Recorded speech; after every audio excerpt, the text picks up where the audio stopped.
Hello, and welcome to Power Play Vampire Hunters of Port Ruby.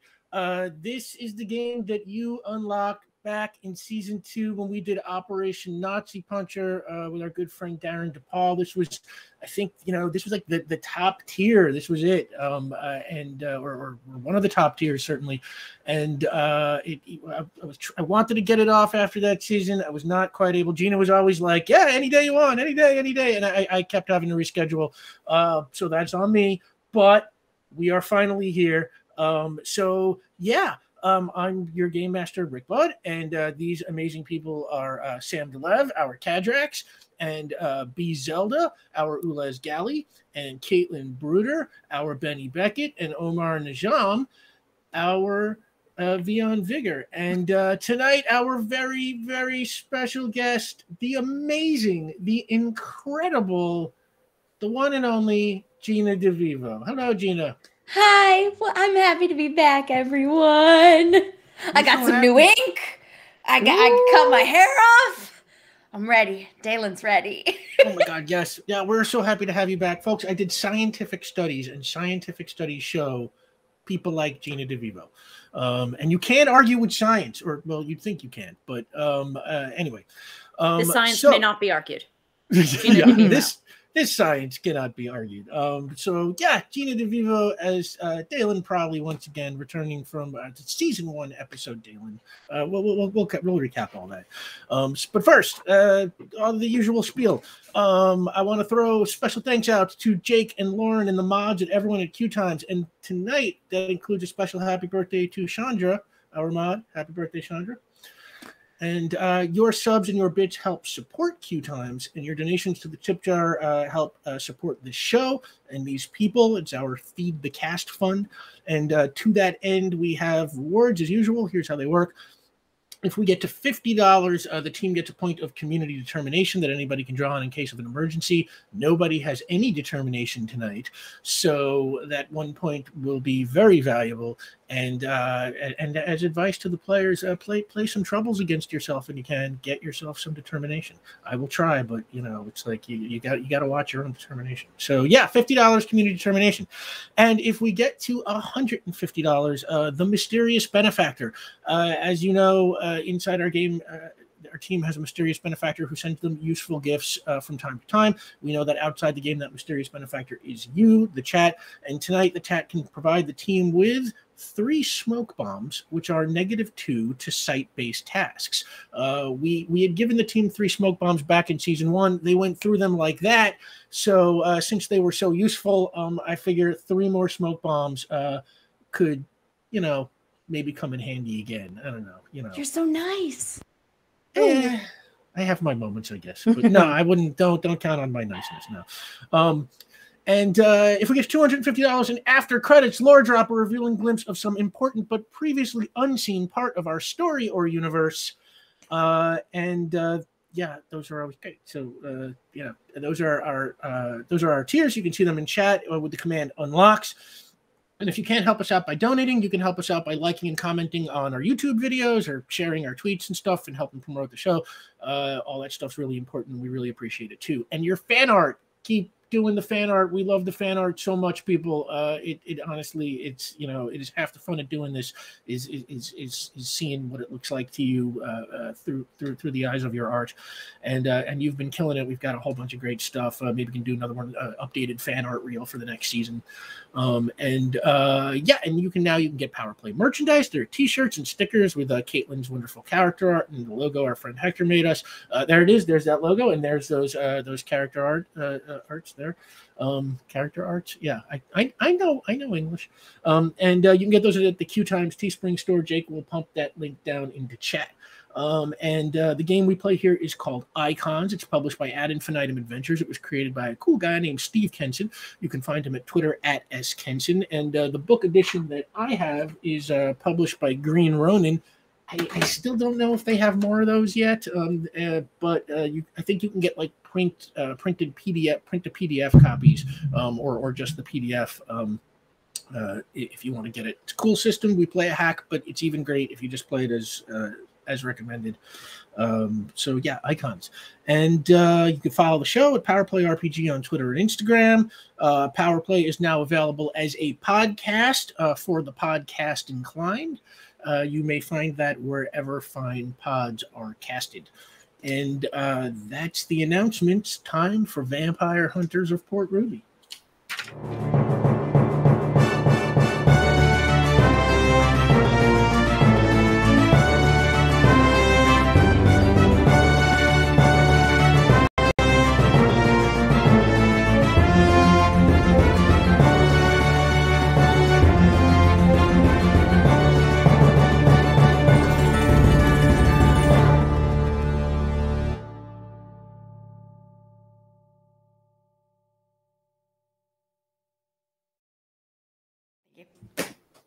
Welcome back, and I am told that we have unlocked the first tier, so the team now has 1 point of community determination to draw on in case of an emergency. Thank you so much, everybody.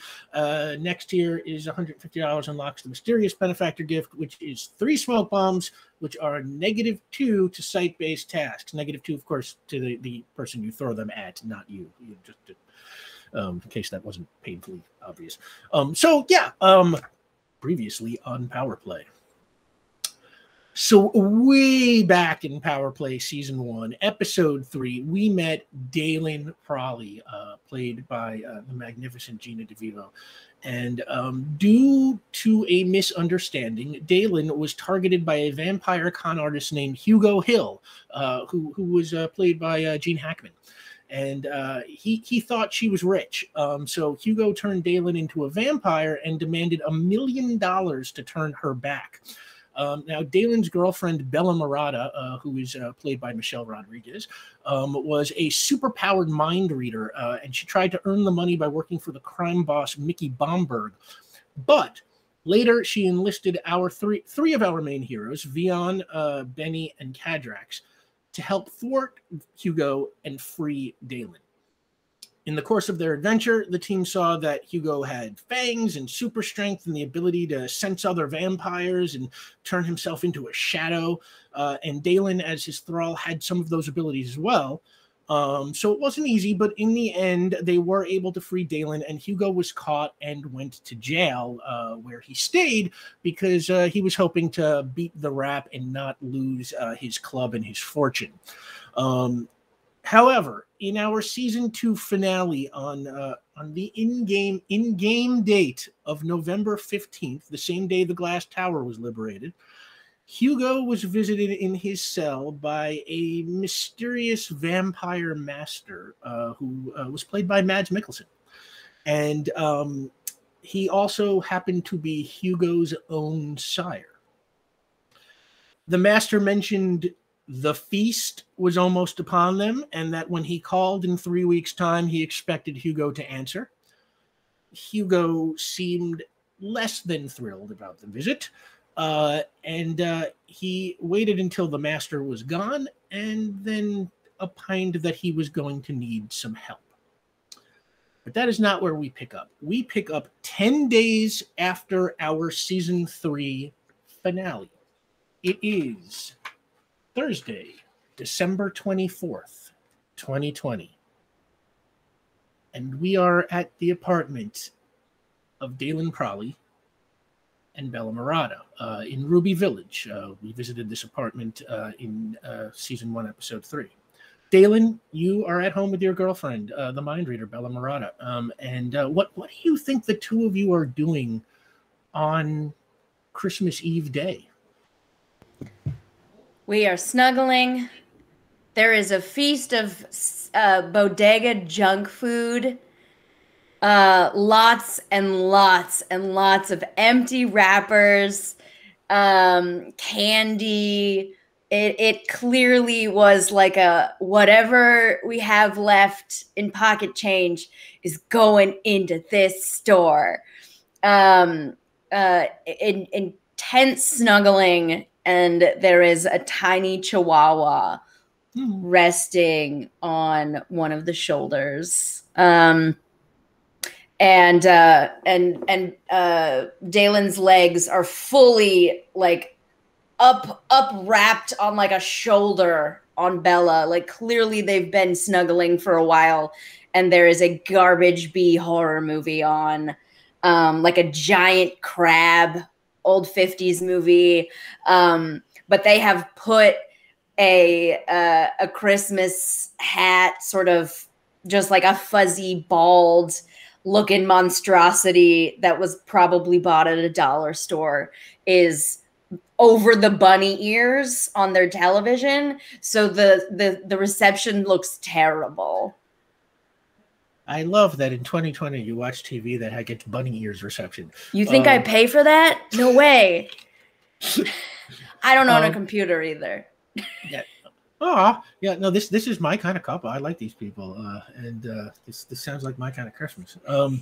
And yeah, you are watching that giant crab face off with Hercules or whoever it is battles giant crabs in those old movies. Yeah.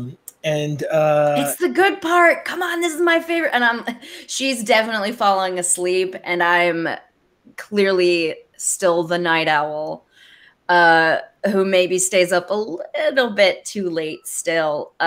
Is like, this is my favorite part. This is when all the tanks get smushed. Well, you're probably real tired if you've been up late, because it is morning right now. It is early in the morning on December 25th.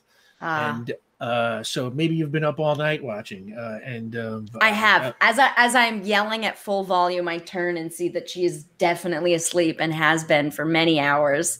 Yeah. And I just snoring. I like move my legs a little and put the blanket a little bit higher, and like set the dog on her lap, and I get up and I go outside to watch the sunrise.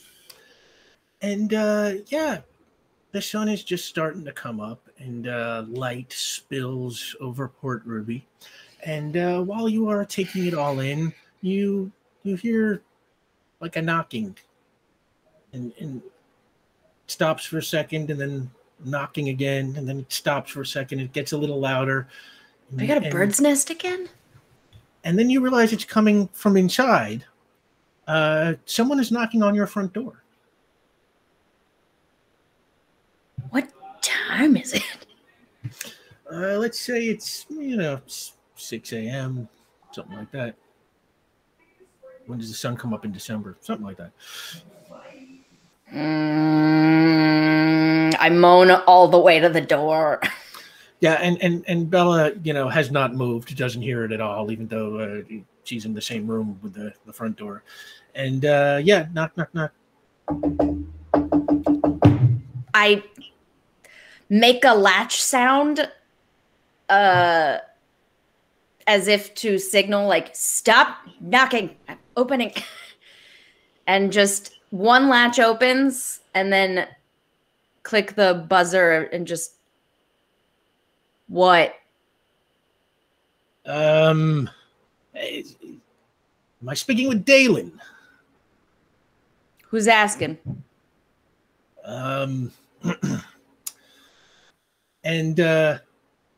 before you speak, I want you to be very, very careful to make sure that this is a person worthy of a 6 a.m. door call. Do me a favor. Yeah, you know what? I'll roll your awareness for you. Okay. The voice seems very familiar, and while you are thinking about it, you sort of see some sort of movement in the shadows at your feet as a shadow kind of slides along the floor past you and then rises up into form, and suddenly standing before you is Hugo Hill. Hey, Merry Christmas. Before Merry Christmas, there's a drawer open and a stake to the neck. He said, no, wait, no, don't be afraid. I am not here for payback or anything like that. Excuse me, but I did not say enter. What the heck are you doing here? Well, I kind of thought if I told you who it was, you wouldn't say enter. So, sometimes better to apologize than ask permission, that kind of thing. This is very important. We should have moved. What do you want? Well, Because it doesn't seem like you want to stay undead a lot. Whatever you are. Well, this is going to seem a little ironic, but I need your help. Smash cut to me closing the door in his face and him reappearing as smoke behind me. And look, now I let myself out of jail, which probably means I just forfeited everything I own in the world. But that's how important this is. I didn't have a choice. You didn't have a choice? What the heck do you want from me? We're done. I'm trying to prevent a massacre. And save my own skin. I'll explain. But that team of people... while you explain, get on the fire escape. I don't want to wake up Bella. Yeah, sure. Here. And do not look at Butter. Go. Butter? Don't say the name. Just get on the fire escape.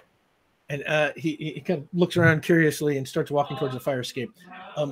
That team of people with special talents, the ones that help you beat me.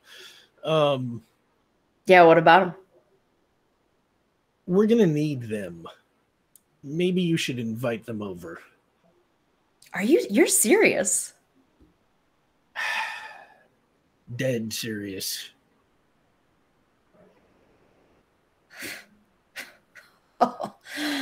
Oh, I'm gonna make you beg. We don't have time for this. Oh, we do. It's Christmas. Where's my present? And he gets down onto one knee and he lowers his head and he's like, "Please, I'm begging you. Please, please, please help." What a holiday. Stay here. I mean it. All right, yeah, and you head back inside, and let's say you go to work contacting the team. Yeah, I send like a massive thread text, and you see that there's been a couple of texts in the thread previously that's like, "Holy shit, you guys are on TV! What the fuck is going on? Oh my god! Like, if that was a real bomb, like tell me your guy!"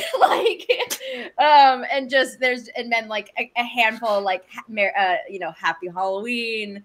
And then, a couple of like, "Holy shit, are you guys okay? Where are you? Do you need help?" And then finally, I like snap a picture of Hugo, like looking sad at my window. And I send that with a, "You're not going to believe who needs our help." And he just looks so like, in that picture, so defeated. And can I ask for some help? And let's say elsewhere in Port Ruby, the four of you're up. Let's say everybody's up at their relatives' home watching the morning news. It is PR1 News with anchor Stella Combs, who is played by Laura Dern. And she comes on. "Good morning, everyone. Mayor Rona Carter has spent the week in meetings with police and city officials as the city begins to figure out what its future looks like with a greatly reduced and defunded police force. But today, the mayor has taken some time off to visit children's hospitals and soup kitchens around the city.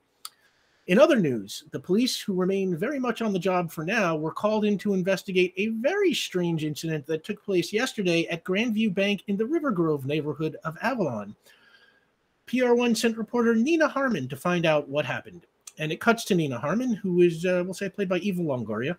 And she is standing in front of the Grandview Bank, and she says, "Thank you, Stella. You said it. Strange is the right word to describe this. According to witnesses, about 4:30 p.m., a massive fight broke out in the bank, which apparently involved almost everyone in the building. We're told customers and employees alike instantly flew into a violent frenzy and started attacking each other, seemingly without any provocation. Nearly 24 were injured, some severely."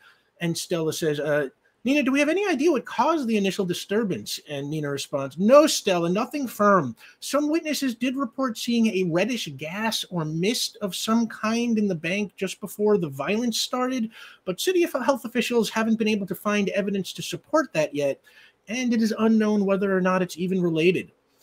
And it cuts back to Stella. "Very bizarre indeed. PR1 will continue to follow this story as it unfolds, but for now, Merry Christmas from all of us here to all of our viewers who celebrate." And it is about time that this report is wrapping up when you all receive Dalen's message. Cadrax, say you're at home. Say you're all at your individual homes, unless there's somewhere else you'd rather be. Yes, I will be at home. I am watching the news alongside Dog, who is wearing a Santa-shaped hat, but in the Hanukkah colors, because that's this household. Let's see, because this is December 2020, Hanukkah's well over. That was about a week ago. Nonetheless, syncretistically, this household has adopted the custom of leaving the religious symbol up beyond its appropriate date, which Cadrax does not understand, but respects. And therefore, this explains why it is acceptable that there's still some melted and rehardened wax on their phone as they try to read around it for the text. Yeah, don't put your phone near the Hanukkah, they have learned. Humans are strange. And beyond, Ulez, you are at your apartment in Yard Hill when that same message comes in. And Benny, you are at your place in Factory Park. Mm-hmm. Oh, sorry, Warehouse City. Warehouse City, yeah. Yeah.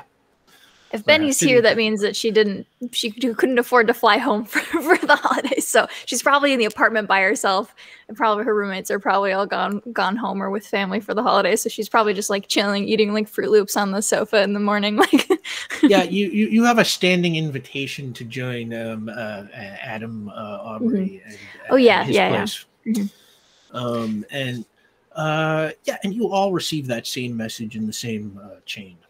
Can I say that we also have a menorah, as well as like some Diwali lights and like some Kwanzaa decorations, and like absolutely every like and like some Yuletide stuff, and just we just went gangbusters. Can my addition to that be that we have at least 2 Christmas trees? One for Ulez to decorate, which is just covered in lights that get like changed, and like the colors are changing constantly. And then whatever you tried to teach was appropriate for a tree, because Ulez had a hard time with like, why decorations? Why not all lights? Oh, interesting. Yeah. Okay, great. So there's one that's like too many baubles and one that's too many lights. It's beautiful. You should patent that right now. Okay. Do you have any Ulez lights on the tree? Oh, of course. Of course. You know, I've like disconnected a couple of like my hair strands and wrapped it around the top of the tree so it's lit up nice and pink and white. Yeah. Thank you for making my headcanon. Headcanon? Yeah. It's hair canon now. So, yeah, anybody want to respond, or should I just smash cut you over to Dalen's? What would you like to do? Would I even get that text? I was not. Ulez was out of that. So, like, Ulez has never met. Yeah, Ulez, right. Yeah. That's right. Yeah, you were not at that initial adventure. So that would have come in on Vion's phone. Mm-hmm. Great. So I hold up my phone. That was evidence for a while. Well, it looks like our quiet morning is going to turn into an eventful holiday day. Oh, what do we have planned for the day? And I like look at the picture and like zoom in just to make sure I'm seeing this right, and then zoom back out. Looks like we got some Christmas vampires. Ah, that sounds wonderful. Is that a tradition that I would have witnessed on television? Not yet, but it should be. Oh, we look forward to it. Can Buffy exist in this universe, or is that too like close to home? Yeah, sure. Why? Okay. We had a men's on. It's the season 3 episode where Angel, I don't want to spoil anything, but you know, or the first 30-year-old spoiler alert, folks. He goes up to the hill because the sun's gonna come up and it's gonna burn him because he's a vampire. But then there's a miracle in Sunnydale, which is in Southern California, and then it snows, and then Angel doesn't get burned, and that's how I explain like the holiday spirit. So anyhow, we turned that off. Wow. Yeah, so I guess we're just gonna continue this Christmas vampire theme that is becoming more and more of a thing. Oh, yes, this is good. Is it snowing outside? Are the vampires ready for the good weather? I don't know if they're ready for the good weather. Because in Southern California, where Sunnydale is located, it's a thing where the sun's out, so it's dangerous for vampires. But right now, is it snowing right now, Rick? It's very cold. It's not snowing. Oh, okay. So yeah, so it might be so they're probably fine. Okay. They're pretty cold as it is. How much did you kind of glean from that one episode about vampires? Not enough to properly understand what makes them different than human beings. Well, you want to find out? Yes, please. Great. Let's go interview a vampire. Oh, that was another film I've not seen. Yeah, I don't want to explain some of the elements of that movie. So we'll tackle that one later. Oh God. We'll say the 4 of you from your various homes make your way into Ruby Village, where Dalen lives, and to the apartment that 3 of you has visited previously. And Dalen, there is another knock at your door. Can't hear you, Dalen. I swing the door open wide, big smile. I have a handful of like drinks in my arm to pass out. Ooh. And while this has been going on, is it everyone? Yeah, it's everyone. All 4 of them. Cadrax is going to knock in about 45 seconds on your fire escape window. Oh yeah, that's Excellent. a good. Sure. They have to take a bit of extra time to like collect sticks into a bandolier. They have to prepare for what they think this is. Sure. So it's 3 of them, yeah. Hey, Dalen is clearly like in a better emotional place than the last time you saw her. Her apartment's windows are open. She looks happy. It's a little messy, but in like the cozy way.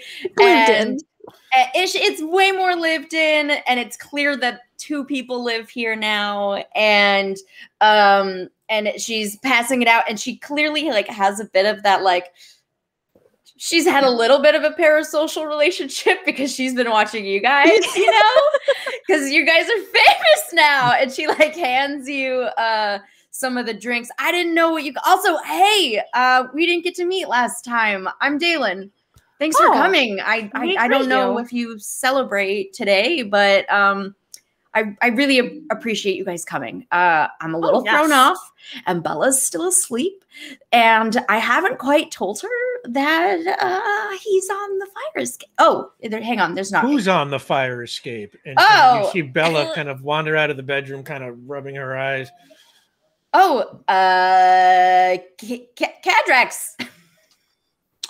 You know what? That seems Should like I have knocked? The fire escape window is open per your specification, so there's a floating Cadrax just halfway in, halfway out, just window side. Well, actually, back up, Cadrax. Yeah. You fly down from the skies towards the fire escape, and are a little surprised to see standing there on the fire escape, arms folded, looking kind of cold, is a man you recognize as Hugo Hill. Perfect. I prepared. And he's just kind of looking down and shivering a little bit. Yeah. Oh, please, come in.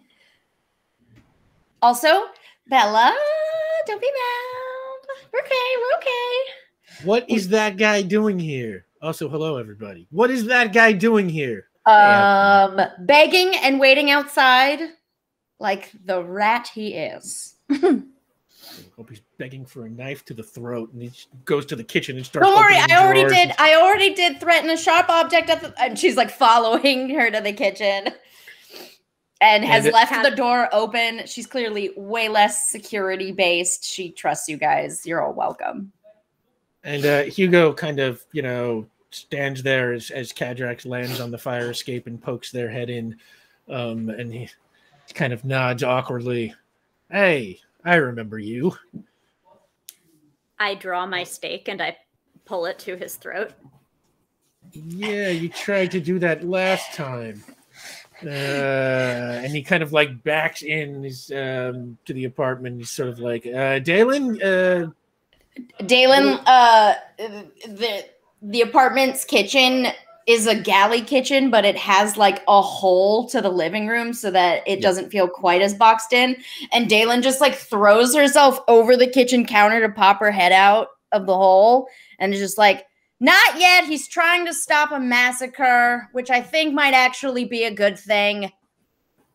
And Hugo looks around and he's like, I remember you. And he points at Benny and he's like, and you? And he points at Vion, and you? And then he looks over to Ulez. I have no idea who you are. Oh, we greet you. My name is Ulez. We are quite celebratory, and we hope that it snows, so you may be out in the daytime.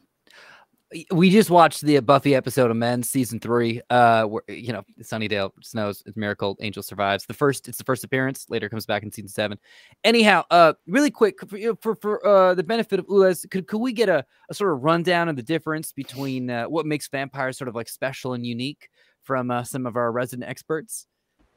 As you can see, Ulez, a wood stake is sort of a thing where if you is it Hugo, if you jab it in the neck or the heart, or I'm pretty sure if you jab anybody with a stake in the neck or the heart, it will kill them. Oh no, that is false. Oh, is it true? In one specific case they get better, but for the most part, yes, that is a lethal attack. Okay. It's very excellent if needed. And Cadrax whips out another stake, flips it in their hand, and holds it out to Ulez.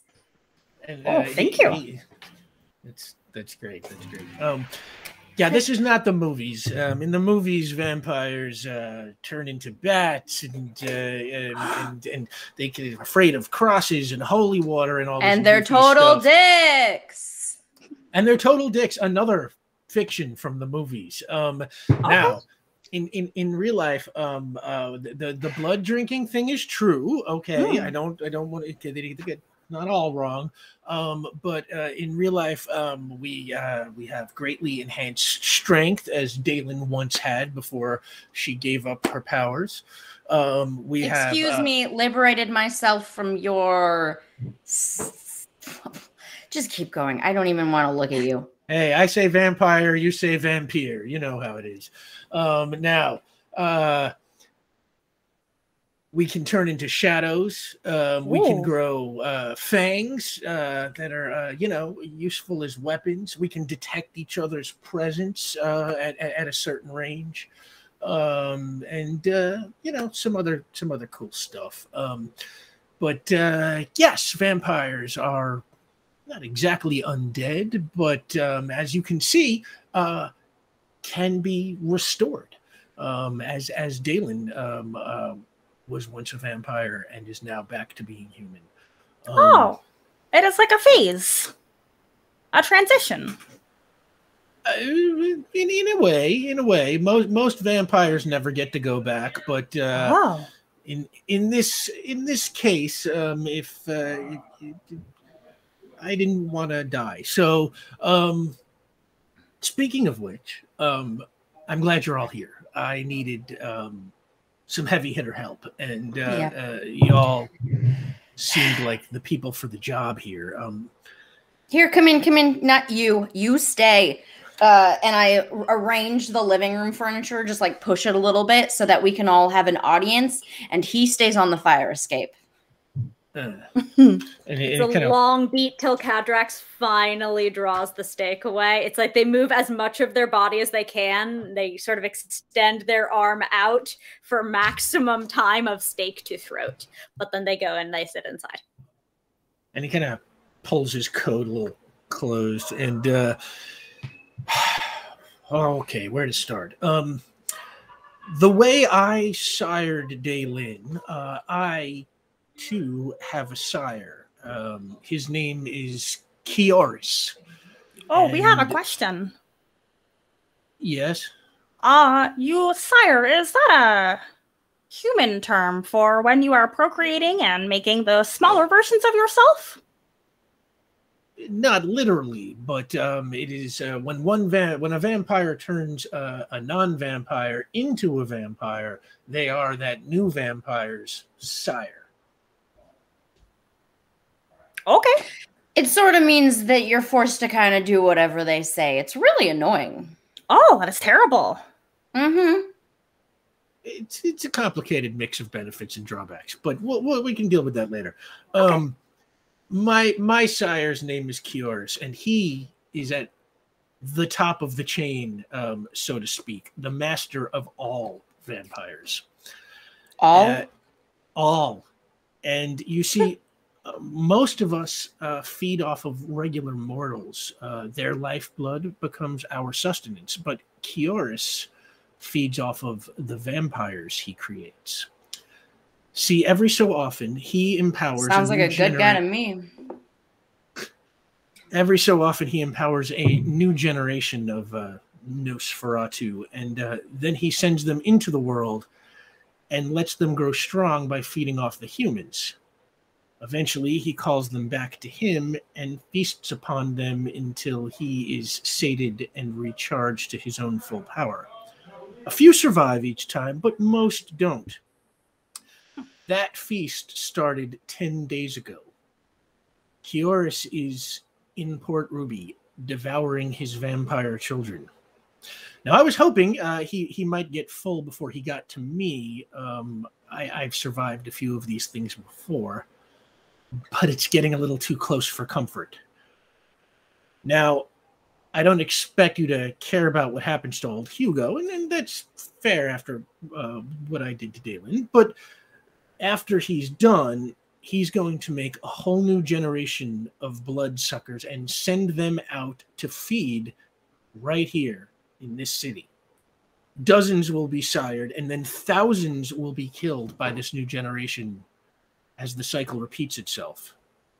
So QueueTimes needs to die right now, today.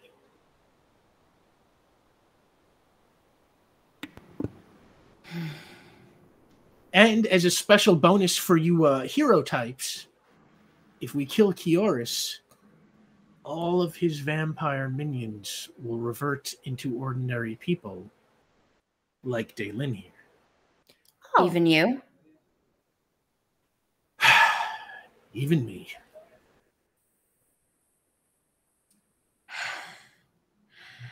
I look at Bella. She reads people. I'm given the the nod of, hey babe, what's your vibe on this? Well, I have been making a determined effort not to use my powers to read people recently. As we discussed, it's a little invasive. But in this case, and she sort of steps towards Hugo and puts her hand on him, and he kind of falls a little energyless to the floor, and she kind of she soaks in every detail of Hugo's life, every horrible thing he's ever done, every person he's ever killed, every innocent he's ever bit, into her head. And she's just kind of... He's telling the truth. I pull her away from the window and I hug her and I bring her over to the couch and I pick up butter and I just kind of hold her for a bit because I know that after that's a pretty draining thing and I'm just saying thank you. And she just kind of stares at the floor, a little hollow in the eyes. What she just saw is worse than the worst horror movie ever, and a hell of a lot longer. And as she sort of starts to mingle the details of Hugo's life into her memory, Hugo, so what do you say? Oh, we have yet another question. But we would rather pose it to our allies because we do not know what to think of you yet. And then Ules is gonna like pointedly turn their back on Hugo. We are having a hard time understanding. Are vampires bad because they were humans who were transformed against their will and then had to live like this? Why what are some vampires? Do they like to live like that? How can we make these decisions for them without asking every single one of them?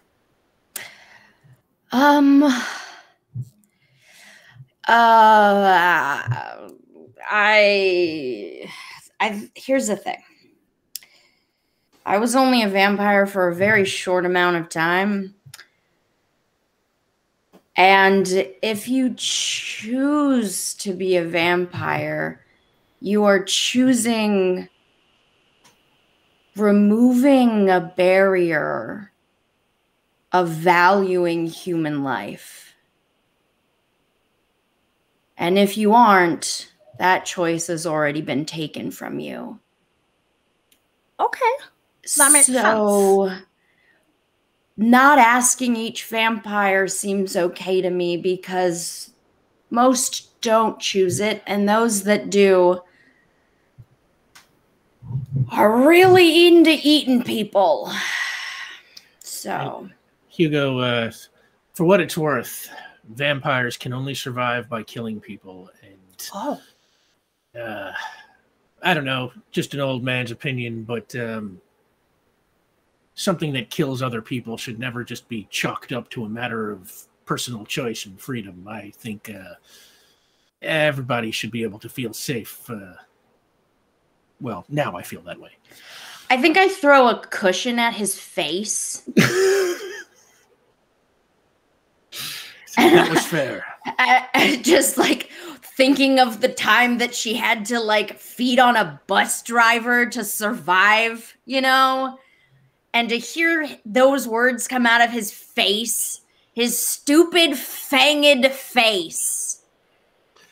And Taylon's kind of throwing a little bit of a temper tantrum because she's mad that she can't be mad at him because he's doing something good. And it's annoying her because she's been training to just like kill him on sight if she ever sees him again. So, but it'd be really cool to, and Dalen's looking at Ules and is just like, it would be really special if people could have that choice back. Okay. But that helps me understand what we're about to do. We thank you. You're very welcome. Yeah. And this head one, it sounds like he's going to eat a bunch of the vampires. The big guy's going to gather all of his mini vampires and eat them. Oh, I don't know about that. He's actually already eaten quite a few. Oh, God. Okay. I was hedging my bets for a while, but he's gotten his way through most of the pile. So okay. Old Hugo's number could be up soon. So it wasn't acceptable to you to attempt ending this cycle of violence and murder, which you yourself participate in, until the absolute last moment that it might affect you. Yeah, that's right. Another cushion. Hey, I could not do anything about it. If I tried to get anywhere near Kioris, he would know it. The same way I could detect Dalen, he can detect any vampire in a much wider radius and control them to a certain extent. Oh, that's not great. Hugo, how you all feel about, and Vion turns to Benny kind of with a smile, fire? How do you all react to that? Well, it's not like the movies. Vampires can be killed by pretty much anything that could kill a person. We're a little harder to damage, but as you saw in our fight, yeah, fire, bad. Cool. All right, so should we do it? I'm in. I am so in. This seems like an important step toward public health. Merry Christmas, I guess. What do you think, Ulez? Yes, we will assist. We are still trying to understand all of this, but we will assist. Think about it this way. Every single person you're helping is actually a person you're bringing back to life. Oh. Okay. Because when you're a vampire, you're kind of dead, right? Mm-hmm. Stares at Hugo. You're dead. Frankly, I think being alive is overrated, but, to each their own. You're making their heart pump again, and you're giving them their souls back. Oh. Providing energy. Yeah. Have you been enjoying the food? Oh, God. Yes. Yes. And she gestures to the feast that is on the coffee table. And they're clearly she is not clean. There's so much food on her. They fell asleep in a garbage heap of delicious. Did you know crumb donuts? I'd never eaten one before. I eat them for breakfast every morning. It's like food out of crumbs. I thought that was the dissolution of the food. Isn't that amazing? All the extra crumbs, none to waste. And they give you the donut holes with them. You get to eat the whole thing. So you can eat as a vampire regular food. It just tastes like ash. And now, curry. Oh, hey, I think the bodega cat's visiting us again, Bella. Yeah, the bodega cat is out on the fire escape. Yeah. Screaming for some of those crumbs. Yeah, screaming for the crumbs and yelling at Hugo because he is in her way. So Hugo says, all right, here's what you need to know. Underneath Eastern Avenue, there is an unfinished subway tunnel. Jake, can we get the subway map up? And Hugo says, there it is. As you can see that green line over there on the east side, that is the subway tunnel. It says there is an unfinished subway tunnel. The city started building it in the 70s, but there was a budget crunch and it was sealed up. They later built the regular subway system a whole level over it, and that tunnel just sits down there. That's where he's holding his feast. That's where he is right now. There are ways in through the sewers or through the subway tunnel above it, but I can't tell you what the best approach is. He is located vaguely between Monroe Harbor and Briarwick. There's an unfinished station about halfway between the two, just in the center of the whole line. The catch is, I can't go with you. My presence would give you away, the same way Dalen's presence gave you away when you came for me. Like I said, Kioris has that same detection power, but at a much, much wider radius. You sure you don't want to come and help us be bait? I'd love to if I could, but you stand a much better chance without me. And Bella says, picks her head up and says, let him stay here with me. I want to keep an eye on this one. Baby, are you sure?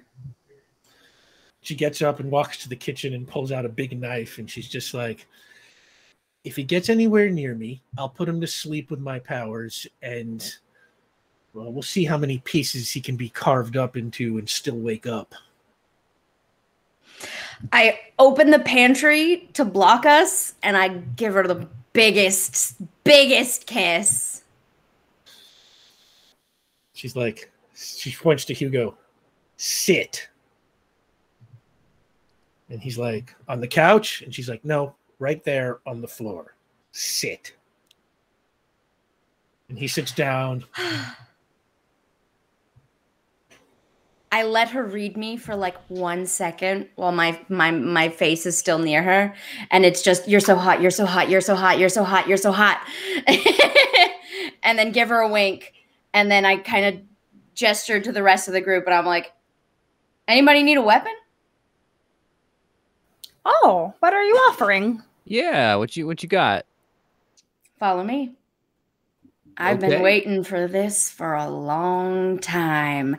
And she brings you into the bedroom, and there's a twin bed against the window, and it's very cramped, and there was clearly a built-in Murphy bed in the wall that she opens the door to, and instead of a bed coming down, it has been gutted, and it is full of like steak guns, and there's a but she has all of the fix-ins because she knows what hurt her, and there's like flamethrowers, and it's just like off market, like off the grid, sort of bizarre weapons that she has altered in some way with Bella, or like gotten a local kid to help her fix up, and like just tons and tons of, there's like things that throw grappling things and that have been soaked in holy water. There's holy water spray guns and all that stuff. So yeah, holy water doesn't work on these vampires. So. I know, but it's still fun. That's why they're still in the things. Why won't Abigail let me have one of these? These are very dangerous. Yeah, that was the idea. I got a little paranoid when I became human again. And then when Bella and I started living together, then I really got paranoid because we got a dog, and I softened, which is why it stays in the closet now. But I used to moonlight to try and hunt the vampires. But I stopped doing that now, mostly because Bella got mad that I wasn't home by dinner. And also I realized I was not particular. I had to train a lot. Turns out I did not have very good stamina as a human. It was like all of a sudden every part of my body had a weight on it. I wasn't fast. I wasn't strong. It was exhausting. I joined a gym. It was really gross, but so yeah, the only way I kind of felt safe now that I wasn't powerful anymore was this very beautiful closet. Oh, okay. So, Galen, we're good. We don't need any weapons. Cadrock's jacket looks like an armful. Squirrel and nuts in cheeks. What jacket? Does anybody want anything from the armory? I mean, if there really is, we still have grappling hook. We also still have grenades from the Fripp mansion. Yeah. Let's see. I'm good on melee weapons. Though if anyone's feeling any kind of range, because you have stake guns, you said. Yes. Do they fire wood or meat? Why not both? Which one do you want? I got them. Well, it's just one of them is functional for completing this mission, and the other would very much appeal to dog. Huh. Maybe we can repurpose one after this. They like fetch and they like meat, so this seems to combine their two favorite things. I mean, you're welcome to them, because honestly, if we could heal everyone, I wouldn't need any of these anymore. And Then that is our objective. To make your stick guns obsolete. Yeah. Dalen, I gave you on your character sheet a sword, Mm-hmm. a metal baton, Yep. a crossbow, Yep. with 12 bolts, and leather armor that gives you resistance 2 against 2 points of resistance against damage. Yes. That is what I grab. Oh no. I point at the crossbow and look at Vion and say, remember when you got shot with one of those? I do. Yeah, I You do. got shot? Yeah, by one. Yeah, by a crossbow. In a Hit closet. him. But hey, I'm not the listen. The real hero, Benny, got shot like just a little while ago. I've been shot more than once, actually. Yeah, Yeah. yeah. And Are Ulas fell you- from a building. Oh, yes. Very, very high up. Yeah, We got I just better. died. Oh, yeah, yeah. They got that- better. That Also, also happened. They did. Die twice. They have. We have experienced We a went lot through of subway. violence. Yes. Can I also grab a sword? Yeah. Yeah. You want short? You want long? You want a rapier? What you got? The most blade looking one you got. Just like the coolest 90s. Like, I don't know if I'll do, but whatever like Highlander sort of thing we can get, it's more for the look. mm-hmm. All right, you now have a sword that does slashing damage level 4. Great. I mean, I can carry stuff for anybody, but I think I will probably ruin less things if I'm not fighting with said things. I mean, I'm sure you don't need them. I do have some like flame retardant gloves. Don't know if that, because sometimes the flamethrower is not the most safe. How would they do versus, I don't know, lava? You know, I never tested it. If you turn it inside out and you are lava, you could pick things up. That's true. Let's take them for a spin. Let's try it out. Let's see how that works. Because I have trouble interacting with things when I'm not made of flesh. Huh. There's Cool. some new additions to the fiery biology since the last time we met. Is that exciting? Usually, sometimes, not always. We're working on it. Cool. Ulas, you want Hey, like anything like defensive? Oh, that would be very lovely. Will vampires try to murder me, and what will their method be? Well, Yes. Uh-huh. Biting, breaking of necks, Oh. poison. And you hear okay. Hugo is like, there. Yeah, you should know. Kioris has consumed most of his progeny, but it wouldn't take him long to make more if he wanted to. So keep an eye out. He can also summon a different kind of vampire. These sort of bat monster things that he calls blood stalkers. Those are not people who can be saved. They're, for lack of a better word, just kind of demons. Will they be banished if he's dead?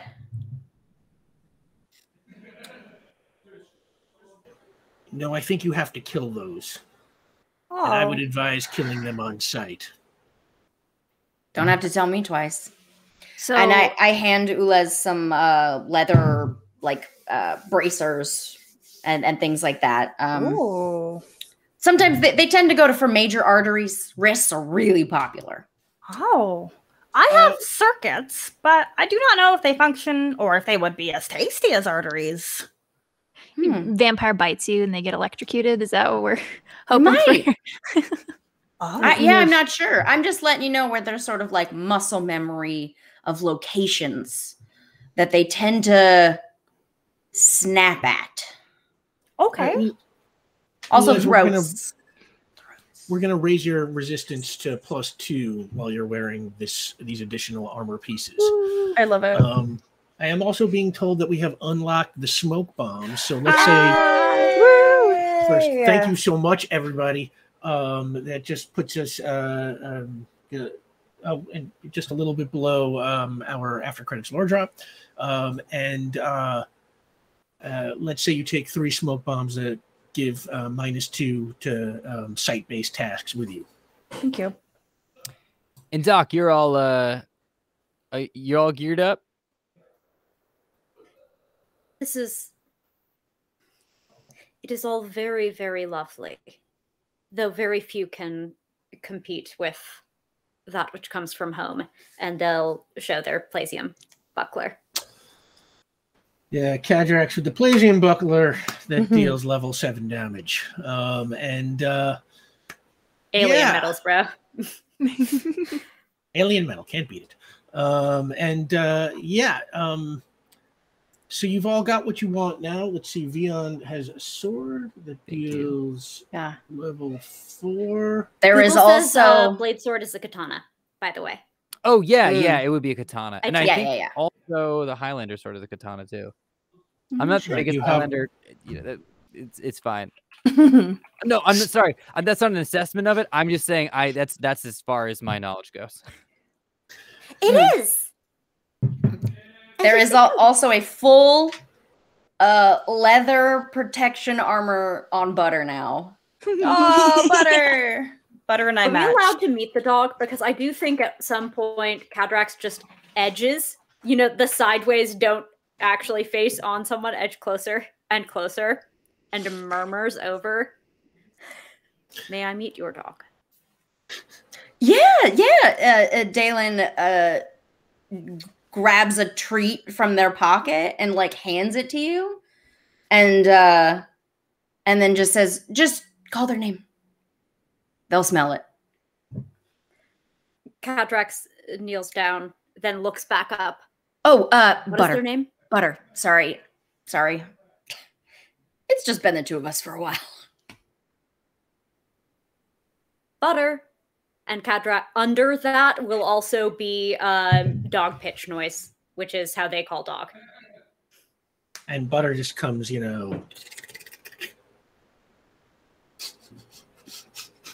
starts sniffing around at the bottom of your legs, clearly smells dog on you.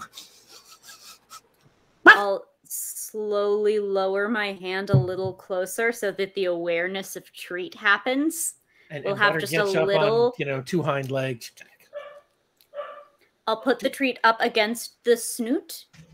So there's probably like a little bit of kissy at it, but it's how you make sure that they don't like nyang onto you. And then I will render. It is my pleasure to make your acquaintance, Butter. Release treat. And starts chewing the treat, and little pieces fall out of her mouth. Who's my little vampire hunter? Eating pieces off the floor. Making dog noises. I imagine Butter, as soon as they enter the room, they go directly to Benny and attempt to climb your legs to sit on your lap because you are definitely the warmest person's lap. Oh, absolutely. Oh, hello. So it's like the awkward, like, down onto one knee, then to the other without kneeling on tiny dog so that dog can then, like, she rolls over sitting onto her on back, show you the belly. Oh, you're so cute. And puppy scritches. You're so tall.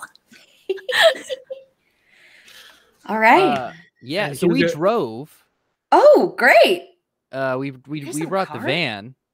Cool. Should we take that over or do we want to fly? What are we feeling? Who can fly?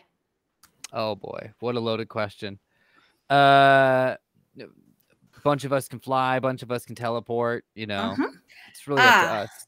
But like as an all together thing, I was just thinking, you know, the van, it's the holidays, cement it together. You know, the more the merrier. Could we listen to the musical notes that are they are designated as festive sounds? Someone will have to play it on their phone because I think is our radio broken? Oh, it is. Last time we played our phone speakers in the dash window. I think was what we did last time. Yeah, we can definitely get that going. I love that we've not got that fixed. Yeah, it gives it charm, I guess. Yeah. Okay, do we want like to not have to deal with the car, or do we want to not have to deal with flying in the cold? I think is basically our decision. As a regular person that travels without powers, I really appreciate a van. great. It is very nice on the inside and the outside. You will like it. Yeah. Good detailing. We painted it, but did not fix the radio. Priorities. If that ain't it needed to be drivable, you know. That was Yeah. All right, Hugo, Jake, can we put up the subway map again for a second? Hugo pegged the location of this unfinished subway station where Kioris is hiding out as halfway between I can't quite, it's a little small for me. Halfway between Monroe Harbor and Briarwick. And he says you can get in from either end of the line. Now, the end of the lines are in Northrow and then down at Ridge Gardens in Baronsdale. Or you have to make your own way in. Oh, let's not work harder than we have to. Yeah, let's go right to the source. Yeah. Yeah, I'm not opposed They don't to know that. we're coming. Yeah, we can drop in like Santa Claus. Oh. All right. So Invasively. you're headed to the end of the line? Yeah. Yep. All right.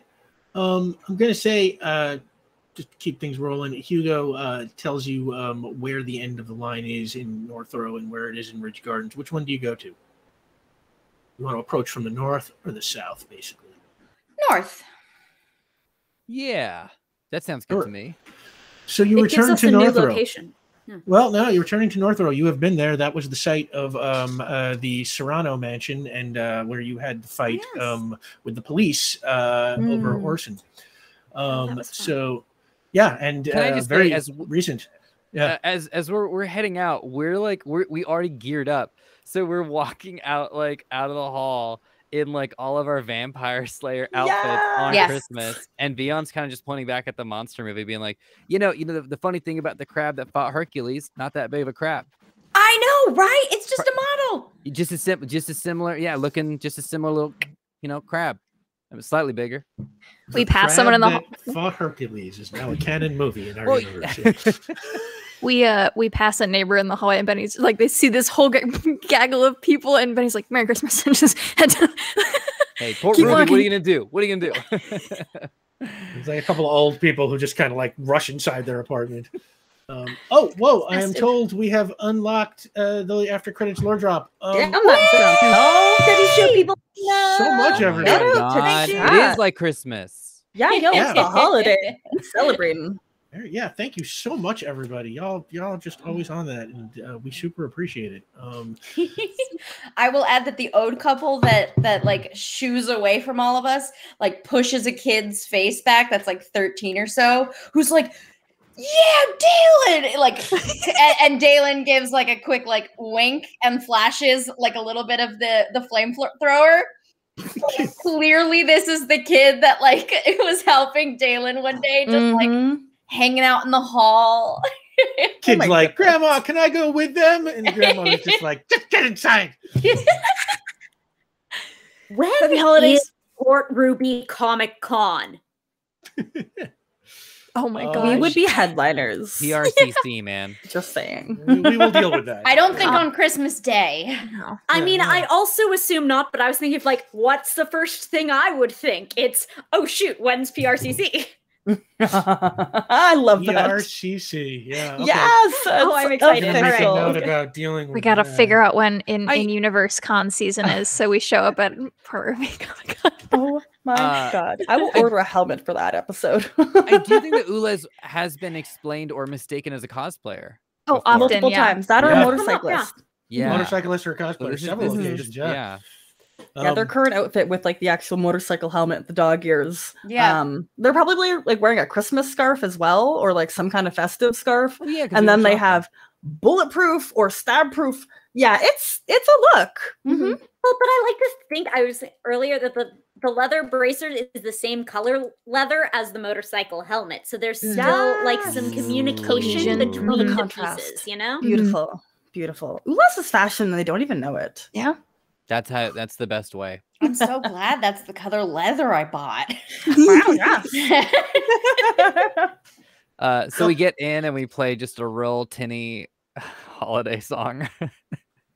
Yeah, you get like grandma got run over by a reindeer or Yeah. something like playing. It's like all you could find.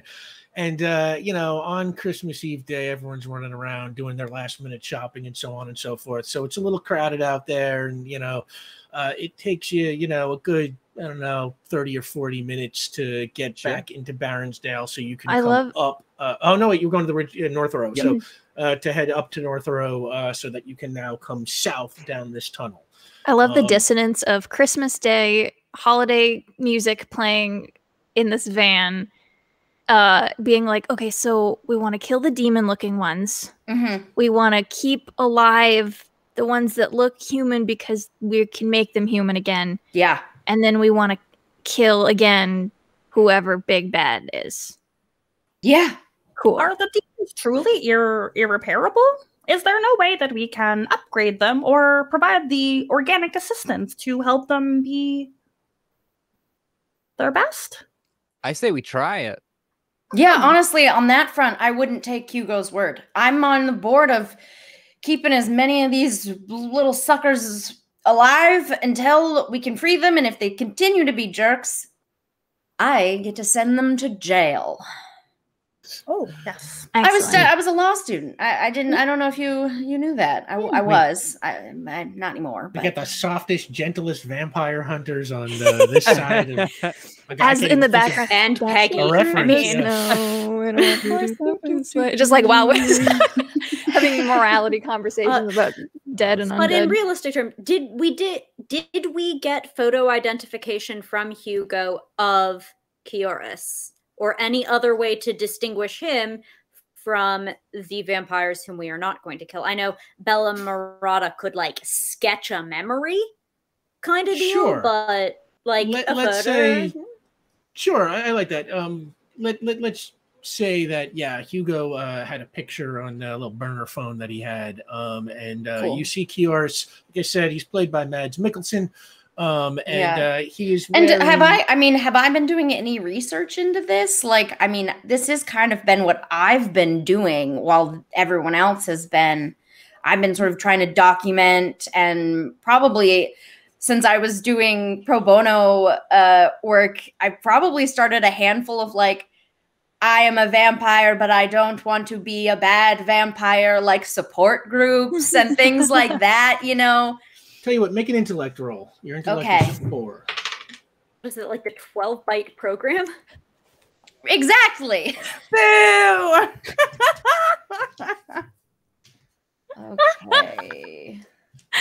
Oh no. You're making a meals. Oh, no. I'm gonna fly out and get you. Yeah, can I be muted, please? No, I love it. B, are you drinking blood? Yes. In fact, I am to prepare. I rolled a 19 What? out of. I rolled 4 dice. No. Roll a d6 and add 4 to it. Just one. Okay. Yeah. I was like 4. It's been a while. I was in season 1. I know. And you're in. Okay. Like episode 2 of season 1. Okay, don't worry. 10. 10. Okay. You know that Hugo has a sire. You've never heard his name before.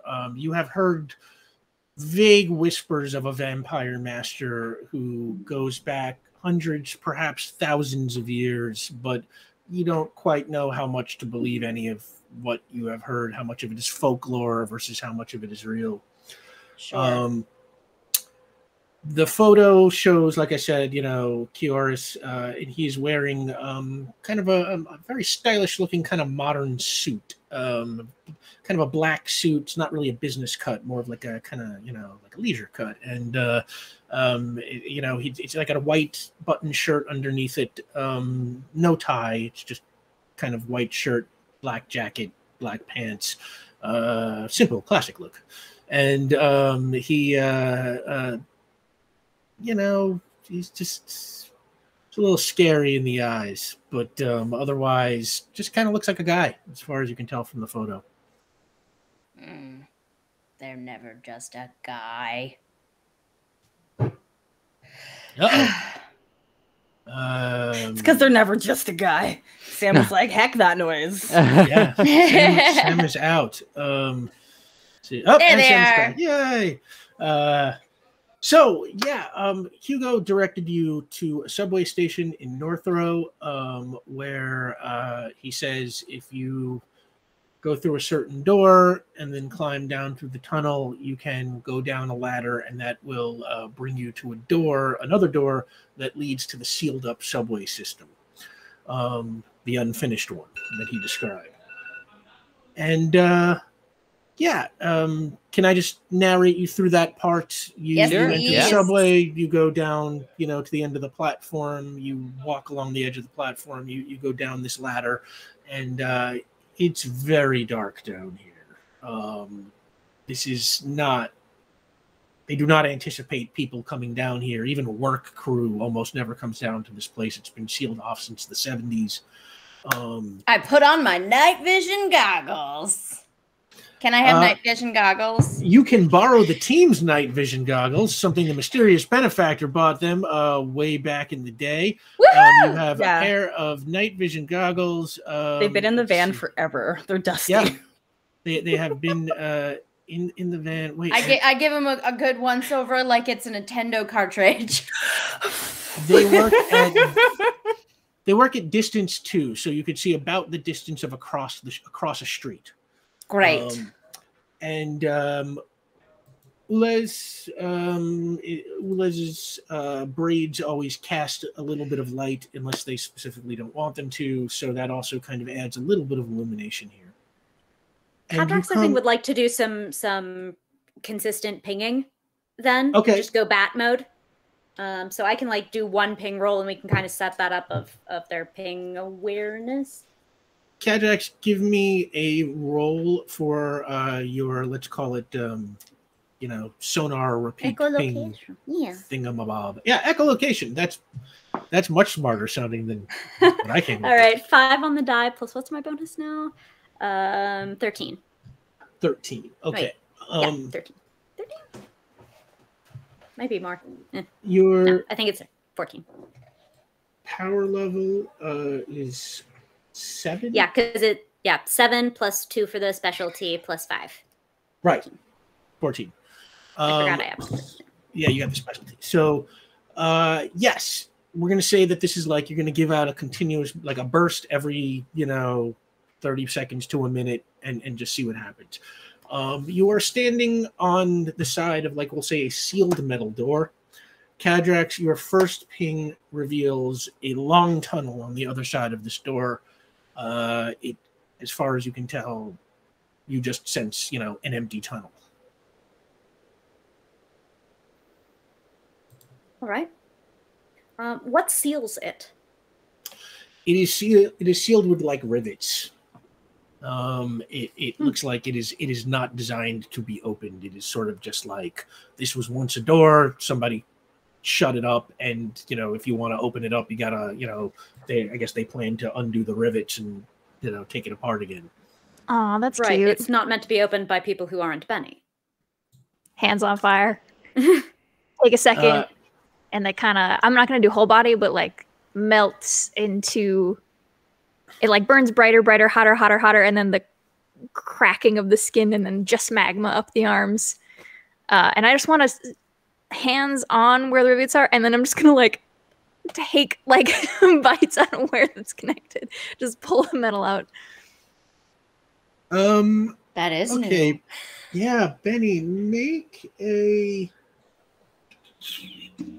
Oh, sorry. Give me a roll against your aura. Punching my microphone. And you're trying to basically what? Like Just melt wanna the rivets out? Yeah. And then pull the door off. Okay. Oh, I've seen that's someone do this awesome. with a lightsaber. That's gonna be a 13. Max die. Yeah, I mean that's a pretty good visual, Sam. It's like Benny, your hands kind of you put them against the door and start to push, and the metal on the other side heats up real fast because I mean lava, crazy hot, and starts to just liquefy beyond your hands, and your hands sort of punch through, and the whole center of the door starts to like cave and crumble and sort of, just come apart into liquid, and some of the rivets just kind of start to pop at the top, and then the whole middle of it just melts right down. It takes, I don't know, with that level of success, I don't know, 5 or 10 minutes, but like by the time you're done, it's like the whole door just kind of melts into kind of just lump. I'll manipulate it into so it's not dripping on anybody, fold it back up and over on the edges. It's room for everybody to get through without getting scorched. Yeah, fair enough. And yeah, it's, you have done that, and you have done it without making any particularly loud noises. There's no sound of an explosion with the door popping off or anybody breaking through anything. So yeah, the tunnel is open. You look inside. Dalen, with your night vision goggles, you can see, I mean, it basically looks like a subway tunnel that a train was meant to pass through once, but there's no track laid, and there's no finishing touches. The floor is just kind of concrete. There's no tile on the walls. It's sort of, again, just barely kind of, a subway tunnel, and it goes a lot further down than your like I said, your goggles can see about across the street. You can see, that far. There's nothing within what your vision can see, and the tunnel just goes straight ahead of you. All right. South. So, not gonna lie, I kind of thought that big bad vampire of all vampires would have a swankier digs. Part of the whole aesthetic, I guess. Committing to the bit of, I guess, committing but to the bite. Sorry. You're fine. I'm on task. I'm focused. No, it's weird. They're usually one for the dramatics. But yeah, let's I don't know. Do you guys want me to lead? Do you want to lead? And also, like, really, thank you so much for being here. I'm actually afraid, but really excited. Oh, God. We good. We got it. Yeah. Probably. Yeah. It's fine. You have us. Yeah. Vampires. Come on now. This is not the first person we have planned to commit grievous injury against. Yeah, true. That's all. Yeah. If that's reassuring to you, then yeah. I can go scout up ahead if y'all want. Sure. Can you see in the dark? I can't actually. I'll come with you. I think I kind of think I need to do it. I need to. Oh sure, yeah. Get over the fear. I need to. We're plunging into a vampire nest again. It's a little different than last time, and she's kind of like psyching herself up because she's not. She's done a couple, but not like this. And she's usually like on the recruitment side of like, hey, you don't have to do this. And then sometimes there's a chase, but like, yeah. But yeah, I'm gonna go. And also, yeah. Can you just remind me to not yell? Sure. I'm really bad at whispering. Do you want to go ahead and put your hand on my shoulder, and I can ghost both of us so that we won't, like, if someone leaps out at us, they can't bite us. There ain't nothing to bite. Yeah. If you're okay with that. Yeah, I'm so down. I phased both of us to quickly check, because with Cadrax it hurts. So I just want to make sure with Dalen that it doesn't. Because I know there's been some sort of life-death vampire in between limbo finale of Lost stuff. Well, the mechanics behind why that makes Cadrax hurt are nebulous at this point. Okay, great. But let's say Dalen seems fine with it. Great. Okay, let's head on in. I kind of thought this would feel like something. Hey, you and me both. And we stroll forward. Yeah, Dalen, you were kind of surprised as you see, you now kind of see through your hands and stuff. You're kind of translucent. And so what's going on here? The two of you are phased, and you're walking ahead in the tunnel. What are the three of you doing? You walking behind them, not or just chilling? I guess. Except Is there only? type. Is there only one direction in the tunnel? Can they? Yeah, we're at the end of the line. Yeah. We're all just going down to the tunnel. Yeah, the tunnel just goes south. So I really appreciate that, like, the three of us are like, oh, now what? Do we let them walk ahead? I cast most of the light. But I think honestly, it's this moment where they scout ahead and they're a few steps ahead, and at some point they will realize that we are immediately behind them because it's like the backup and the light source. I think right here. Yeah. Okay. All right. I think Benny was definitely like, oh, maybe we give him like 10 paces and then we follow 2 or something. Oh, okay. Yeah, there's our ghosting. Whoa! Yes. She's more on the spot with that than you are. I know we've done it like twice on the show, even though we ghost every episode. All right. Here we go. Who wants to ghost? Just hop on in. If we're all going, just everyone but the doc. Just somehow Cadrax's opacity is over 100%. I will stay here with Cadrax. Okay. Mm-hmm. You say corporeal. Yes. Feel free Benny, to scout 10 paces ahead. what you feeling? You wanna ghost? You wanna stay corporeal? Oh, me? Oh, I can stay whole. Probably more useful if someone does jump out. Great. So just all right. Here we go. 2 Christmas ghosts. All right, and Well, 10 paces behind. I will follow.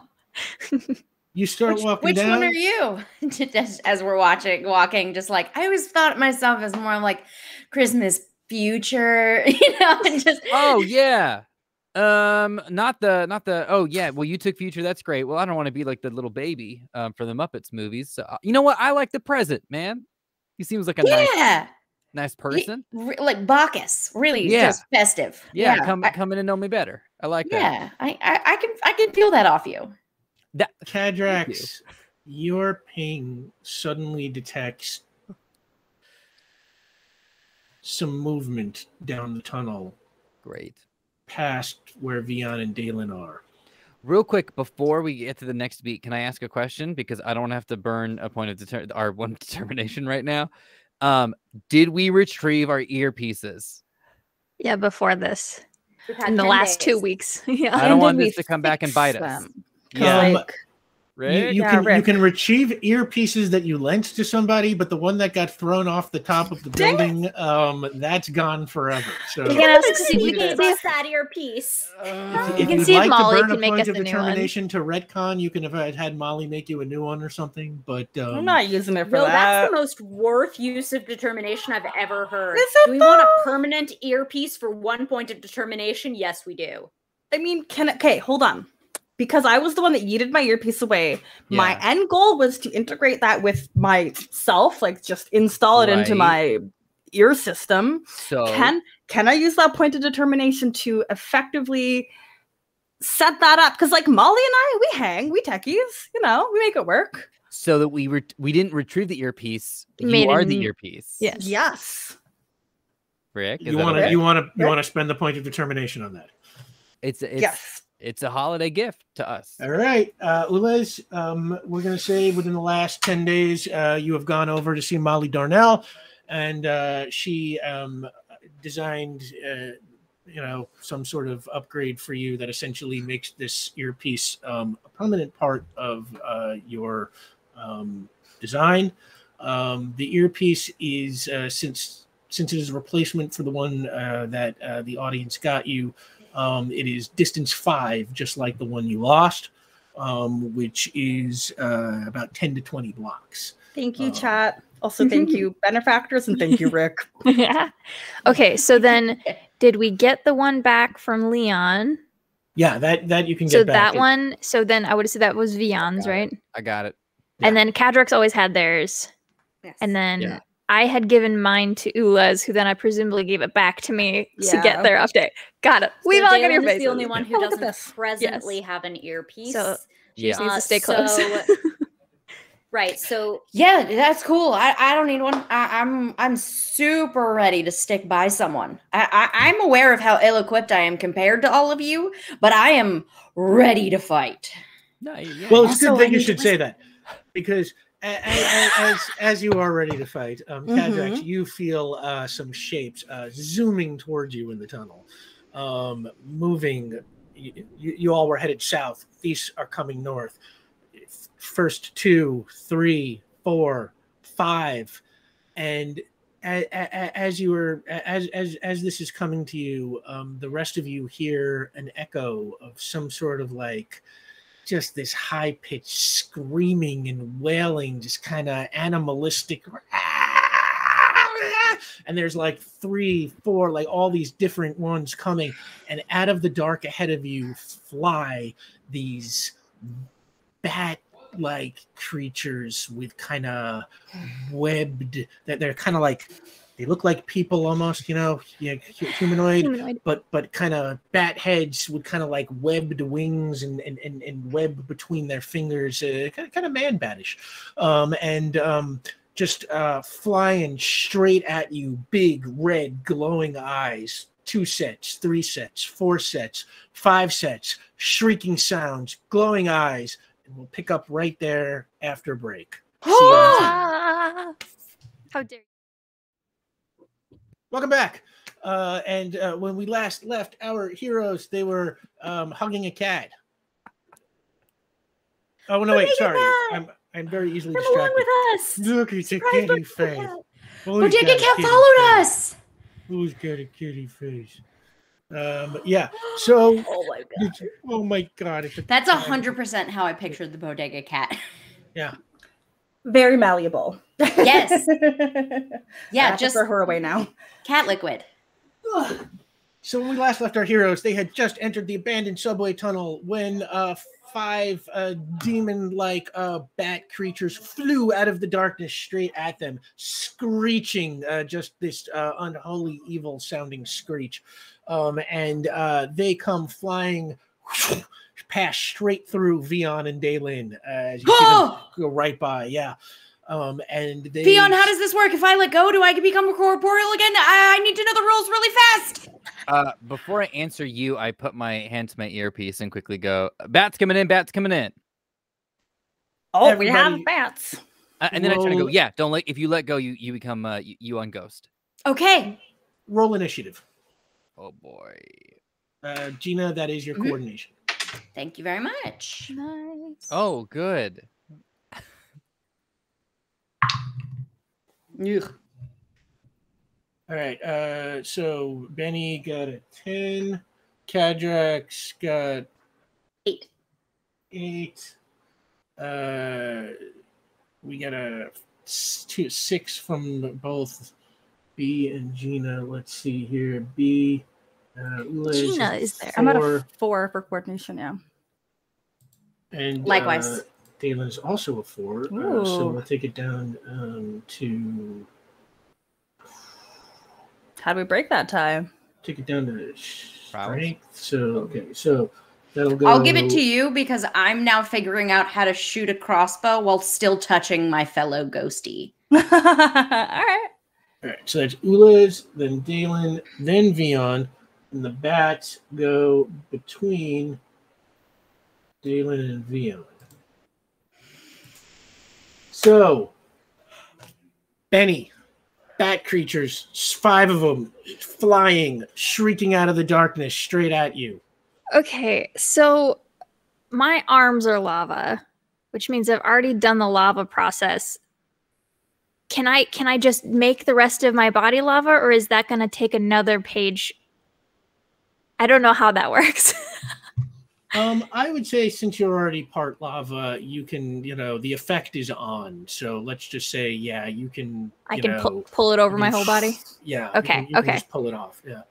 Okay, I want to do that, and then I'm gonna take a couple hop, a skip, and a jump in front of my friends, and they're just running straight at us, or flying straight at us. Flying as far as you can tell, like almost collision course. Okay, I'm gonna put both of my arms straight out and stand my ground, like brace myself. If they're gonna run at me, I'm gonna stop them from running at my friends because they're less likely to hurt me. Okay, you jump in front of your friends, and Cadrax, what do you do? Well, they are screeching at a reasonably knowable frequency, and since I wouldn't want my own sonic powers to reveal that there are other actors beyond these screeching bats, if I'm going to attack them with sound, it is going to be in their frequency. So I screech back. I would like to weaponize screech. Okay, give me a complex task roll. And I'm really just flavoring this as a blast burst. So I'm not doing anything like fancy. I'm just doing a normal blast. Oh, okay. But flavor. Yeah, no, I got you. So give me a... 13. No, 12. 12. Getting used to it. So...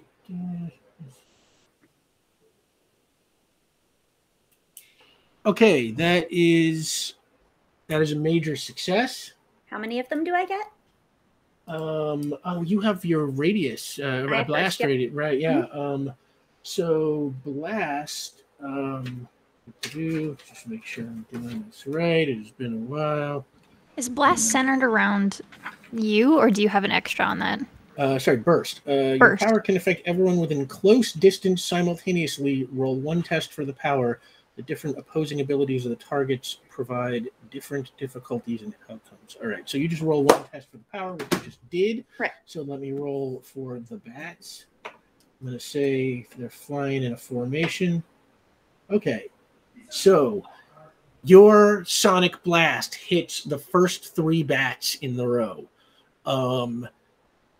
You deal damage to all of 3 of them. That'll be 7 because it's equal to my level. Yeah, that'll be 7. So that hurts the hell out of them. You see them just like, oh my god, like this is like, I mean, you have severely hurt the bats as they now sort of lose their flying attitude. They go hurling forward, and the first 2 of them smash into Benny, who is standing there, and the 2 bats just poof into flames, gone. The third one narrowly misses Benny and just hits into the floor and rolls along the floor. There are now 2 bats still flying at you. Ulez, what do you want to do? I'm trying to like... How do you try and communicate with something that is charging at you with a very violent intent? Yeah. How does Ulez? Yeah. So I think what they are going to do, and they're going to use a little bit of the information that they had kind of gleaned from Vion in their very brief, like, Buffy watching. And they are going to, and I think this has to be well, I'll talk to you about how this has to work, but I just want to glow as bright as possible to blind them. So I think I want to use Burst as a stunt, which I can't do because I don't have determination. But what I can do is just good old-fashioned light blast, not at them specifically, but is there anything even vaguely reflective around us? We're really in this like dark and dank kind of. No, you're kind of you're in a dark tunnel. Like the floors are cement, like the walls are essentially just like dug out, dirt like that's been reinforced. So anything watery? Really... You could bounce off my shield, maybe Plasium. Ooh. Yeah. Because I don't want to hurt, but I want to blind. Yeah, so I Okay. think given that Benny was in front, like, I'm a little angled off. You could probably do a bounce if you want.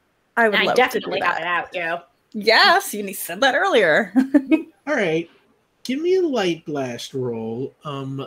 Let's say you kind of call that out to Kadrax in the midst of the action. This is all happening a little fast, so I'm going to say that's going to increase the difficulty of what you want to do. The fact that you have to relay this to Kadrax has to react.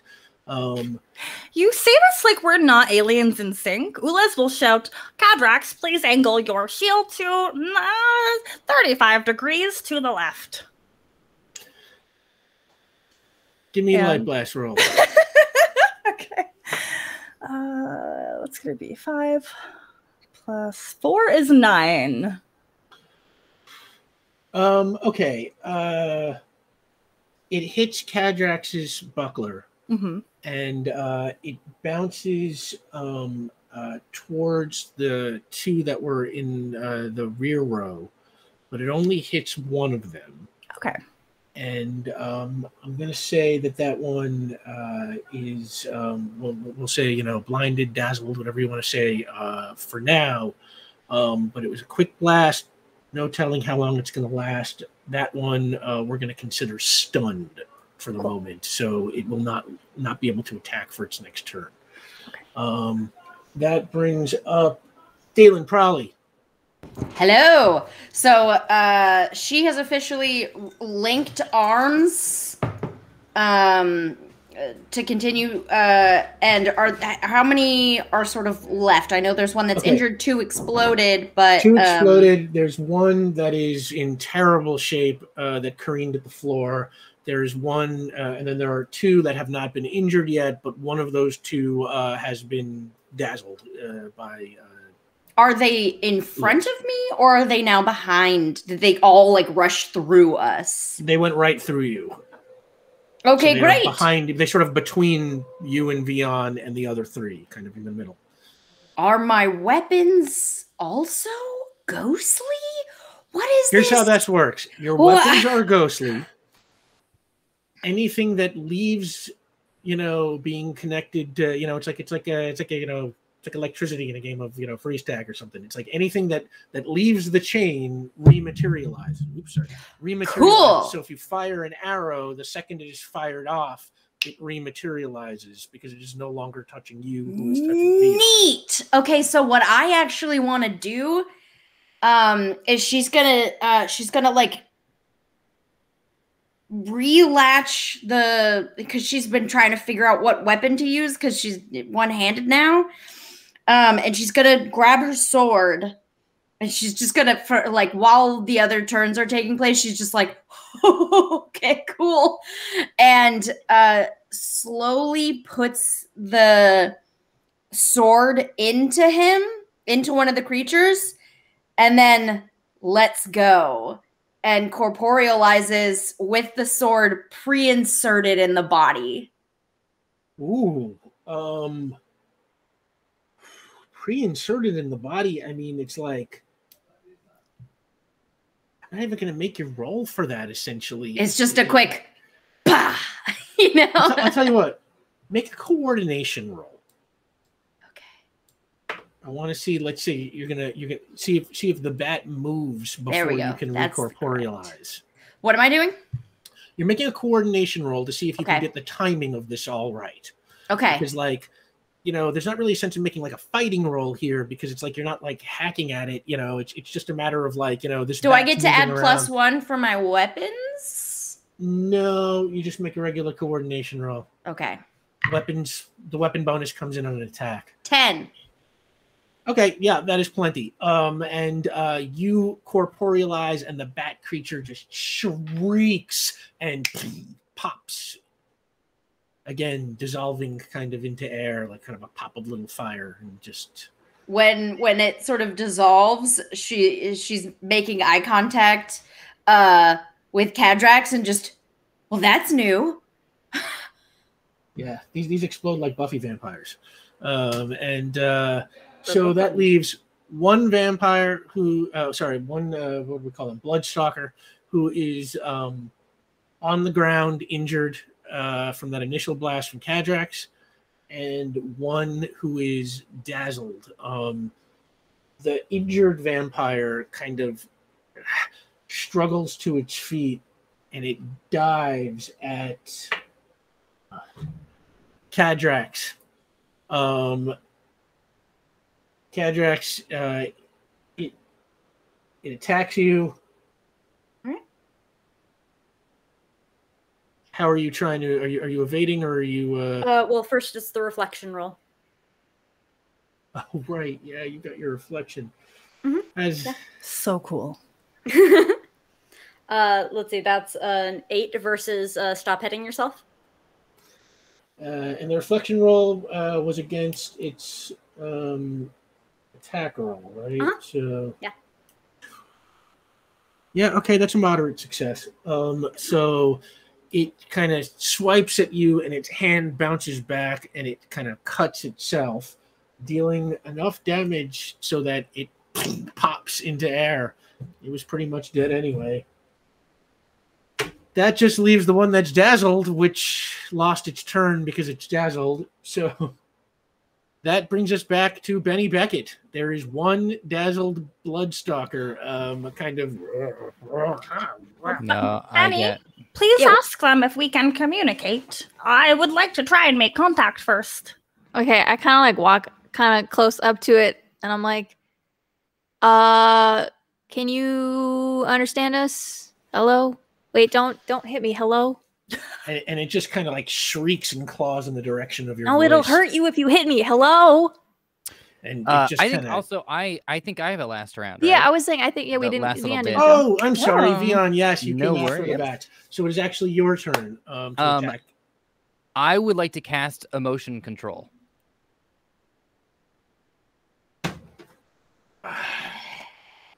Okay.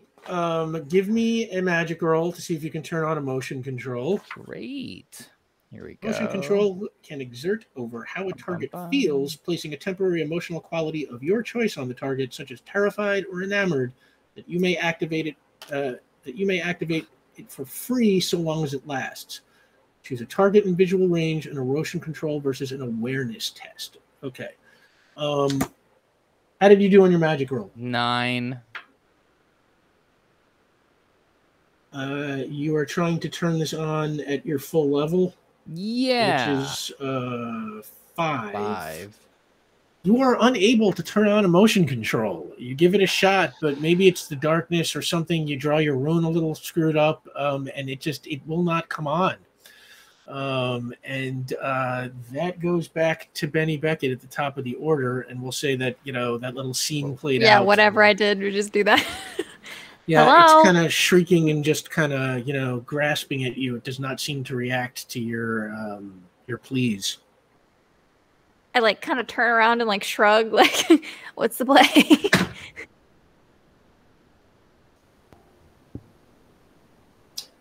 I'm looking at Ulez with the sword up, also being like, can I? Or are we still talking? No, I believe that the right decision is to remove them from the life that they have, because this is not living. This is agony. This reminds me of those illusion zombies that had no sense of self. They only wanted violence. That's actually, I don't know what the first thing that you said was, but pretty accurate. You may go ahead. I don't think I'm next in the turn order, no. but... It's actually Cadrax's turn in the turn order. I would love for Cadrax to have been the person who stopped and waited for this. So I think it's, yes, you may proceed. Whomp. And so I'll just hit it real hard. You'll do the All flop. right. Give me a roll. I assume you're using your buckler. I am. Yeah. Yeah. So technically, I guess it was a left-handed flank. Their batons in the right hand. Oh, 6 on the die. So I think that's a 12, 13, because I have weapons. 9. That is, yeah, that's a massive success. It just pops right. It's getting hit, and that's it. And the tunnel goes quiet. Ooh.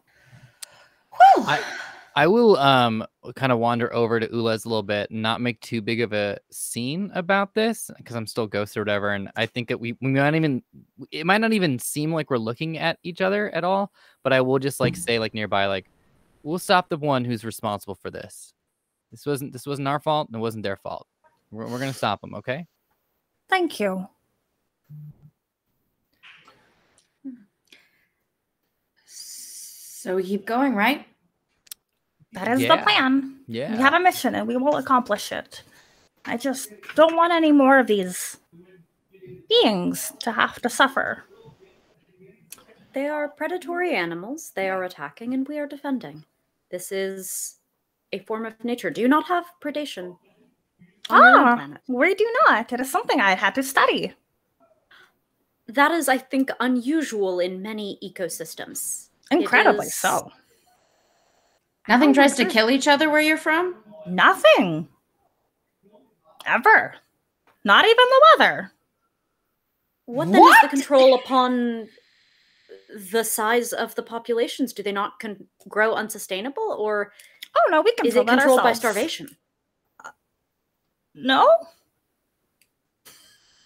We're like walking and talking. No. Doesn't everyone who's ever existed just continue to exist? Correct. Yeah. There is no population. Replaced. Yeah. We are shared. I love Ule's keeper lore drop. It's like the more I find out about this culture, it's like it's a wild world. What a paradise. Mm-hmm.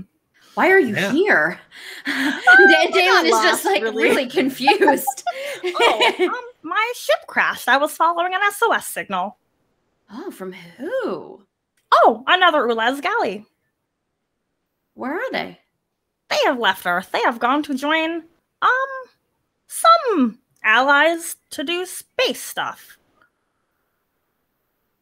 Kind of glad you're here. Thanks yes. for being on the awful murder rock. Oh, it's an experience. We really enjoy the organic life here. The plants are beautiful and there's so much to study. We have documented and entered so much data into our databases, and there is still so much more to learn and observe. Dalen's thinking about the many plants that also kill. Wow. It's just everywhere, isn't it? Nature. Ain't it fun? Oh, she puts the sword back over her shoulder. It's just like walking. Yeah, and you're walking for a good 20 minutes, say, having this conversation. When you finally reach your destination, you emerge into this unfinished subway station, and sort of much like the tunnel, it's like you can sort of perceive the shape of a subway station, but there are no tiles and no signs and nothing's painted, and there's no track laid or anything like that.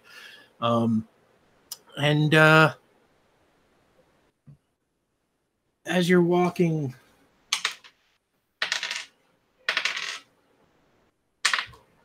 you all start to notice, like, your feet are kind of like there's like a stickiness on the ground.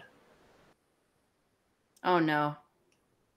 Oh, Cadrex, if your feet were to touch the ground, you will also observe that there is a substance that is making my feet stick. Is it blood? Can I just smell? Yeah, you give me an intellect roll. 8. Yeah, you smell blood. That irony, kind of metal smell. Bleh. Yeah. Think you nailed it in one, Cadrex.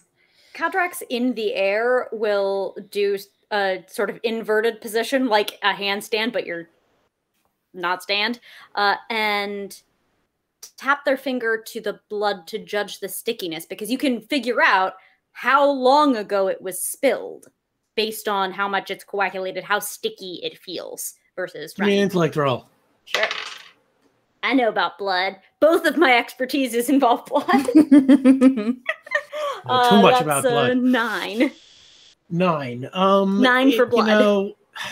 10 if it's general surgery.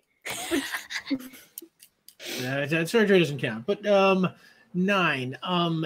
It is not dry. It is definitely like some of this is within probably the last 24 hours spilled, maybe more recent than that.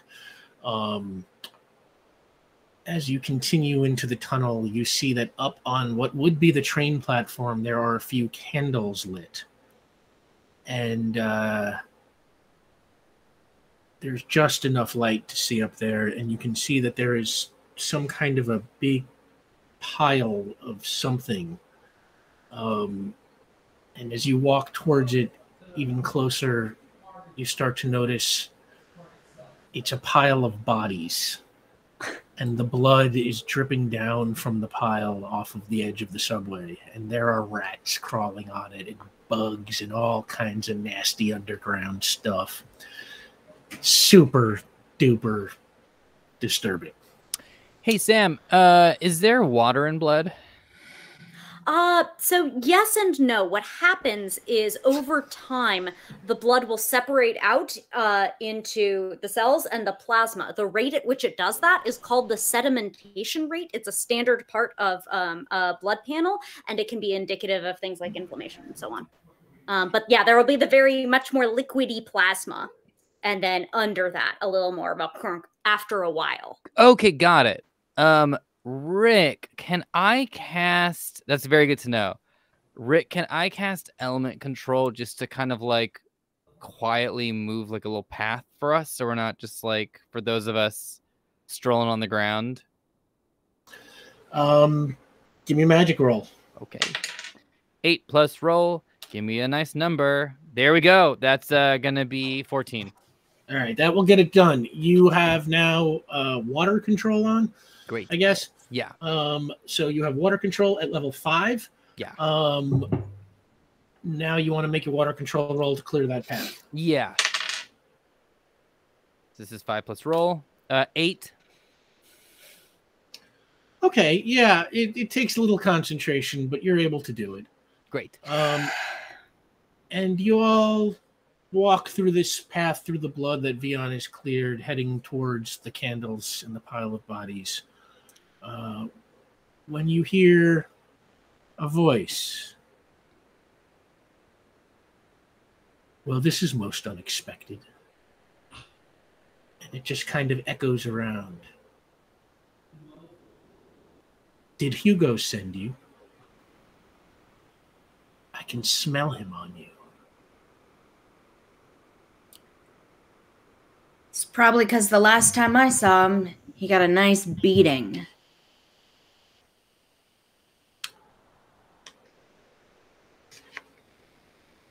Who are you?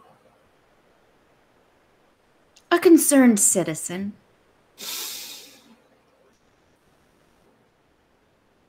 You were one of my children. Oh, trust me, we're not related. Well, we have some time, so let me tell you about myself. Here we go. Oh, I'm ready. They always monologue. Long ago, I lived in a village where there were only 2 kinds of people, farmers and priests.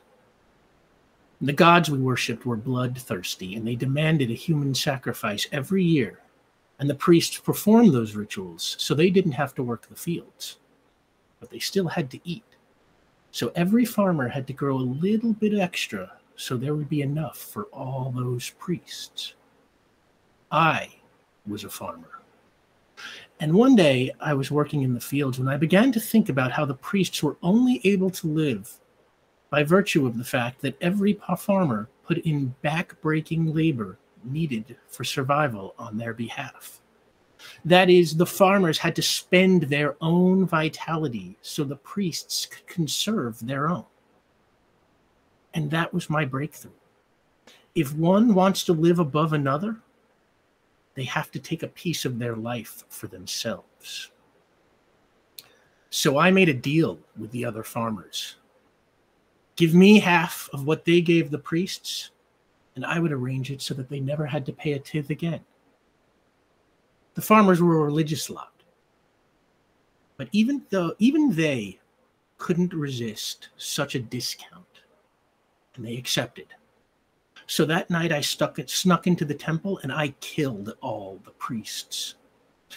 And the farmers, they weren't happy at first, but when they saw how much less they had to work, they came around. The tip they paid me made me the most wealthy and powerful man the village had ever known. And with my new leisure time, I studied and I learned the language of the gods so that I may speak to them as the priests once did. And then I offered a deal to the gods. If they would give me the power to feed directly off the lives of others, I would sacrifice the whole village to them. And the gods accepted.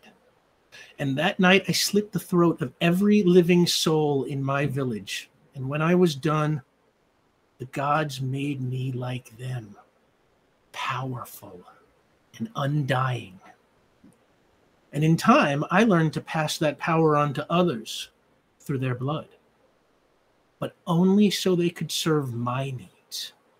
It's a system that's kept me alive for a very, very long time, and I don't intend to die today.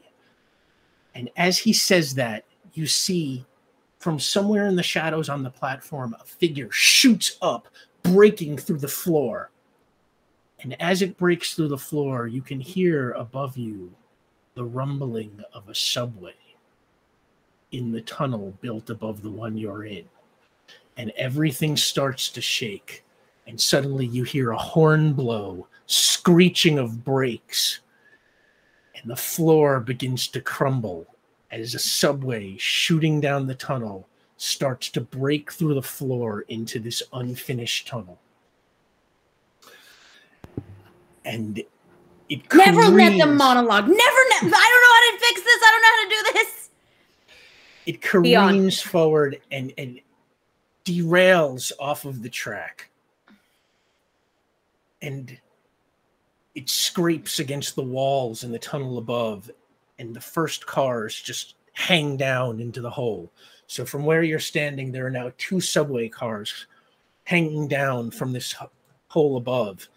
The wheels still trying to push it forward, grinding slowly. You could hear the screams of the people inside.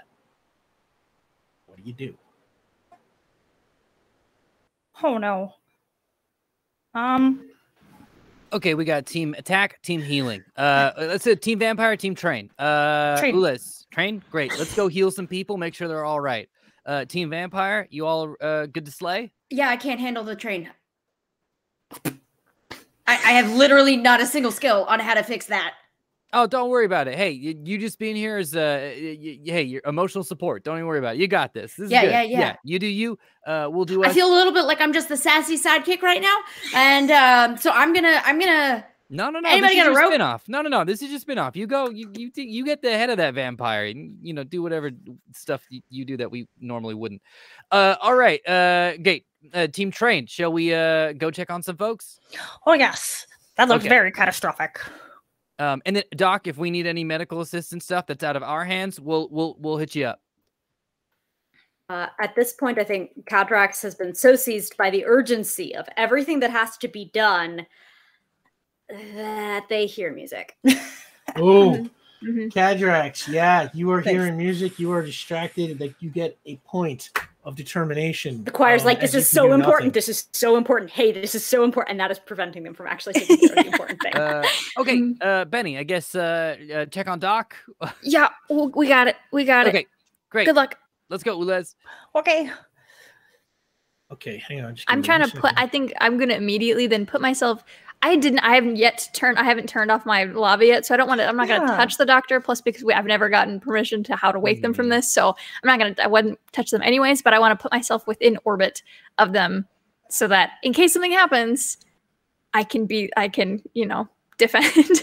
But I'm like scanning. I'm trying to movements in the shadows. We kind of know how this works, and that's where I'm situating myself right now.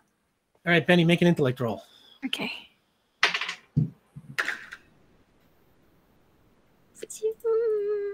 7. Okay, you're scanning the shadows. Higher than average for me. Dalen, you have acquired the quality of I hate vampires since we last saw you. Yes, I do. Yes, amazing. The rage at what Kioris just did has just totally overcome you. You kind of look up, you can see that hole he punched is like straight through the ceiling, and he was moving at light speed. You are not convinced that you would be able to catch him, that you don't have your powers anymore. Of course I can't. I am giving you a point of determination. Yeah. As you sit around thinking about what you can do. Do me a favor, make an intellect roll. Yeah. 7? Okay. You are thinking about what you can do. I am. We're thinking so hard down here.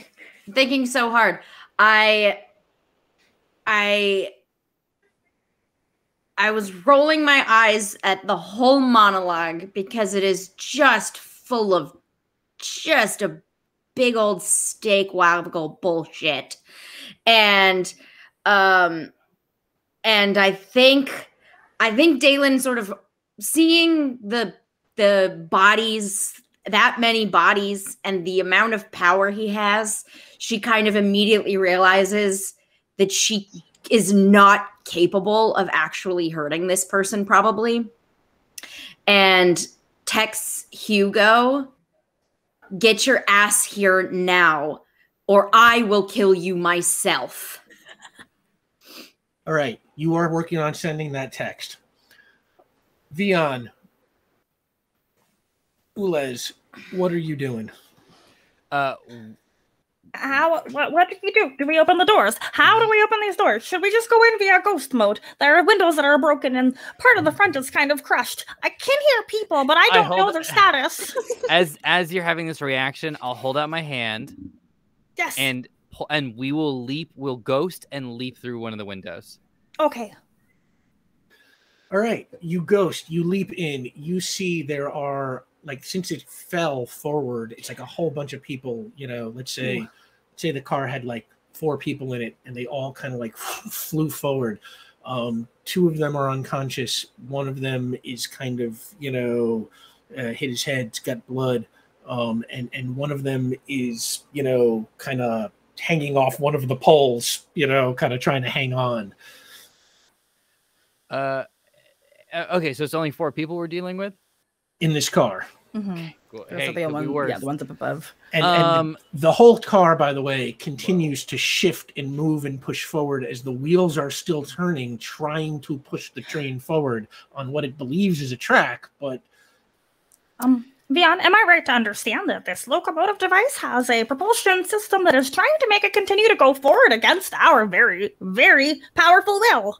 Yeah, that is correct. Where is our control panel? If you could go pull some people, I will separate from you and I will climb my way to a panel to stop that.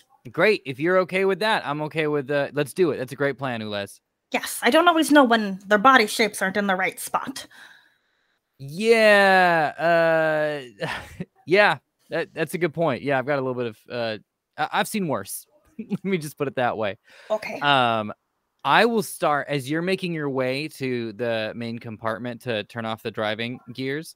I'm going to start teleporting folks out of the subway because I can cast upon other people. Make a magic roll to turn on teleportation. Here we go. 8 plus roll. Give me an 11. That will get it done. Your teleportation is on. Yeah. And you can cast it on other people, right? Yeah. So now the teleportation is on. Make a teleportation roll. Okay. This is 5 plus roll. Here we go. 8. Okay. You go to work starting to teleport people off the train. Great. 4 in the first car, and then you keep moving your way down, we'll say. Were you teleporting them to up on the street or... Oh, well, the thing is, shoot. Well, it's better than down here, honestly. There's a pile of bodies, and I assume if Vion is like me, he's played enough Tomb Raider to know that you don't want to stay in that stage too long. So I'm going to say, yeah, let's start sending them up to the sidewalk. Okay. For now. You are starting to send them up to the sidewalk. Ulez, you were going to go looking for the electronics that control this train. Yeah, and like I know, like B knows nothing about trains except that like sometimes there's like a conductor person or like a box that acts like a conductor. And I'm trying to think like would Vion have put what movies have like trains in them? Like that one with Chris Farley? Yeah, the Chris Farley train movie. There's Express. Come on, buddy. You're a mystery writer. There's Pellet. Well, It is Christmas time. You maybe watch the Polar Express. That's it. That's exactly what I was thinking. I don't recall but I would imagine that, you know what we also watched? So either that or to just cover our bases, we also watched very problematic, but we would have watched Around the World in 80 Days, which the second half of that is like they take a train all the way to like the East Coast, and then they take a boat that they have to dismantle while they're in it and then throw it away, and then it ends abruptly. That's my review. So anyway. Which version is this? The Around the World in 80 Days. I want to say Cantinflas is in it. Is that the one with like Jackie Chan? No, that was the remake. Okay. You're correct, but yeah, that's the one that I don't want to think about. That one. Yeah, I only ever saw the one that Tweety Bird was in. So that's Space Jam. So anyhow, I'm gonna go. Okay. So with my very extensive train knowledge, I would like to apply that and hopefully know that there is consoles either along the side of the walls or somewhere in the front. If it's the most smushed part, I will still kind of like root around in any of that crunchy metal. Tell you what, Liz, you start rooting around and you find in this first car, there is a booth where a conductor would, with a key, kind of like lock themselves in. And there is like a steering wheel and, like a little pedal, for driving the train. Let's say you put your hand on the dashboard. Give me an interface roll. Yes. Okay, like I have my own intellect memory. I do have it memorized. Okay. 12. 12. Okay, that will get the job done. You are interfacing with the computer, or let's say the electronics of this train. Everything's digital nowadays. So yeah, everything's digital. It's got enough electronics so that you can kind of start getting your bearings. What do you want to do? You're just going to try and shut down the engine? Yeah. Gosh, I'm trying to think. This isn't a space station, so I don't have to worry about oxygen. We are in a tunnel. Yeah, I'm just going to shut down the engine. I think that's a good place to start. Okay. And yeah, you shut down the engine and the train stops shaking.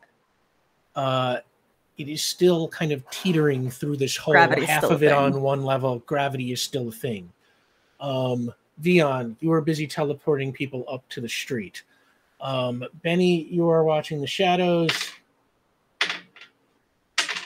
You don't see anything. Somebody is. Cadrax, you are starting to come back to awareness, and you see the train hanging through the hole. Benny orbiting around you. The tunnel. Yeah. Oh, wow. There's really just that moment when you come out of it and you're just Pizza Troy and you wish Pizza Troy could just close the door to the apartment and just go eat the pizza in the hallway, It's burning. Hey, buddy, welcome back. Any ideas? A very bad one. Should I do the bad idea? Of course. I like bad ideas. At this point, Dalen has attempted to start she's trying to climb a pillar to get to the open hole to follow. Dalen, make a coordination roll. 5. The climbing's not going super well. No, you're giving it your best shot. I've fully stopped climbing and is just holding. Because she refuses to lose progress, but knows she can no longer gain progress. All the times Mulan didn't get to the top of the Exactly. And she's shouting from the pillar, probably a good only 5 feet her height off the ground, And that's when she just goes, I like bad ideas. You know what? I am going to give you another point of determination because you know your worth. And yes, I do. you are trying to make that climb in the best of spirits, and it is not working. So let's consider that a trouble. All right. Perfect. Having been so encouraged, Cadrax will run toward the train and slide under it. Now, Rick, there is this principle called acoustic levitation. Effectively, you can suspend matter in air using the acoustic radiation pressure from the high-intensity sound wave. Now, at power level 7, I could not affect a train with that.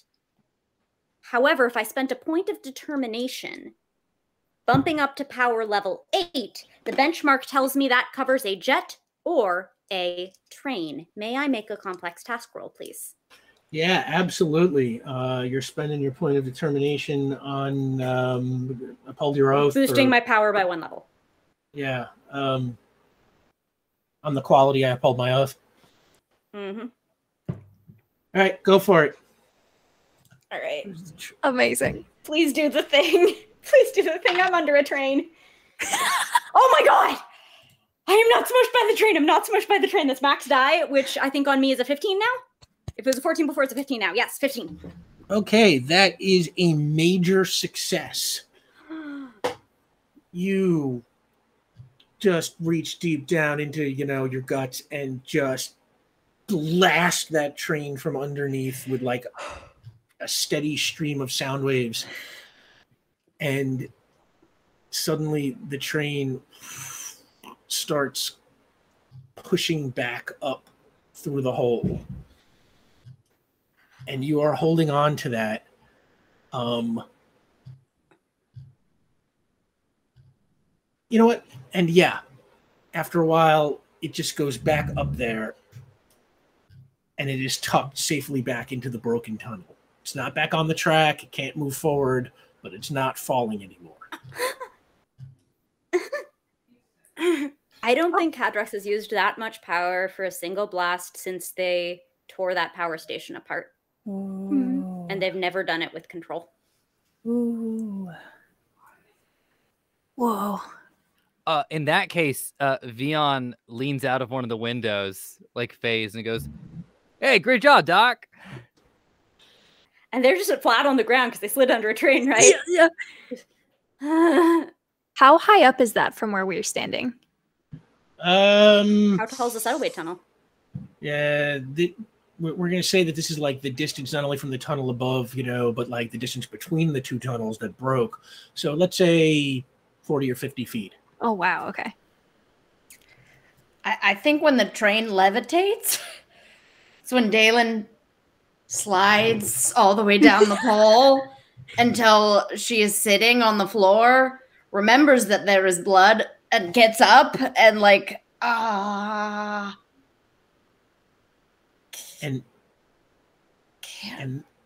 And then your phone buzzes. Oh, shoot. Okay. Bella? It's a text. Oh. From Bella, and it just says 911. Call. It rings. There is no answer. Why? Look at my phone. Why? Why? What is it? What is the usually? We've got a system. What's the 911? Emergency. Well, yeah, obviously, but is there like a specific scenario? Like, do I know is the 911 I'm evacuating to a safe house? Is that or have we ever established this, or is this an out of context 911? Let's say it is an out of context. You have never gotten anything like this before. I call Hugo. Yeah, Hugo has a phone. He just broke out of jail. But let's say... You said he had a burner phone. Oh, he had a burner phone, right? Yeah, I did say that. No answer. You've got to be kidding me. I want to access our Ring camera for our dog to look into our apartment. Ring camera. Yeah, it's like you could do like doggy videos so that if you're at work or something, you can like check in on the dog and tell them like stop doing that and things like that. Nice. Mm-hmm. There's ones that'll shoot like treats out at them. I'll let you have that. The Ring camera, you can just see the living room. You don't see Hugo. You don't see Bella. You see there is a streak of blood across the wall.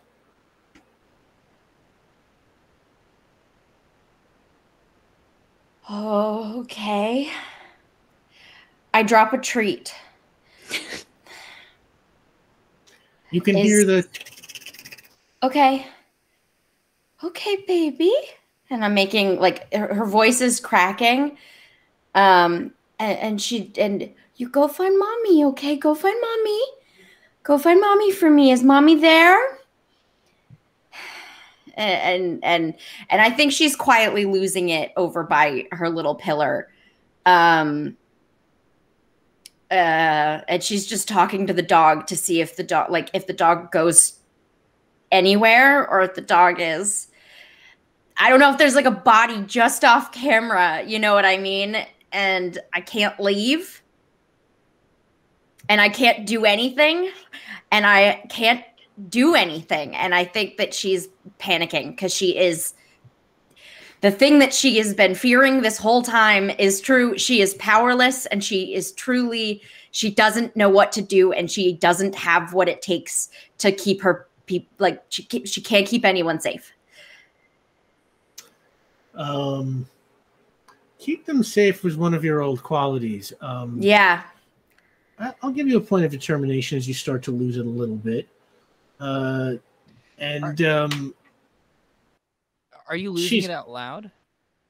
Like I said, Dalen doesn't know how to whisper, so she is very visibly like she's doing the like mom walk, and is just frantically talking to the dog on her phone. And I imagine that Butter is just kind of sitting there and waiting for more treats and has no idea what she's saying. But does the dog look frightened actually? Because dogs have that, you know? Does the dog look spooked? Yeah, read that body language. How are the ears? They up? They down? Where's the tail? C-shaped, down, covered on the butt? Like, what's going on? The dog is sort of sitting, you know, uncertainly, you know, kind of looking around. Is not conspicuously whimpering. Its body language. It's certainly not happy. It's not like dancing around and wagging its tail. Yeah. Okay. Hey, I know there's a little train in danger. But I don't know what's happening. Hugo's not answering my text and Bella. And she just sort of like holds up her phone and she is shaking and shows you the streak of blood on her window. Okay. Maybe we can put. I'm gonna drop Lava to just arms and say, Kedrick, can you give me a boost up top? And Cadrax will, I guess, get under your feet and start out from a bench press position and then just sort of fly into, so it's like an overhead. I want to get heat on the tracks. I want to peel the tracks up and over like a bookend. I want to keep this so that if we have to leave this train, it's not going to fall back into this crevice. Like I want to just, with my lava hands, I want to just take the tracks and like roll them like up, flatten them into this just like stopper so that it's not going down if we leave. Give me a roll on your aura. Okay. Galaxy That's an 11. An 11. Bending metal.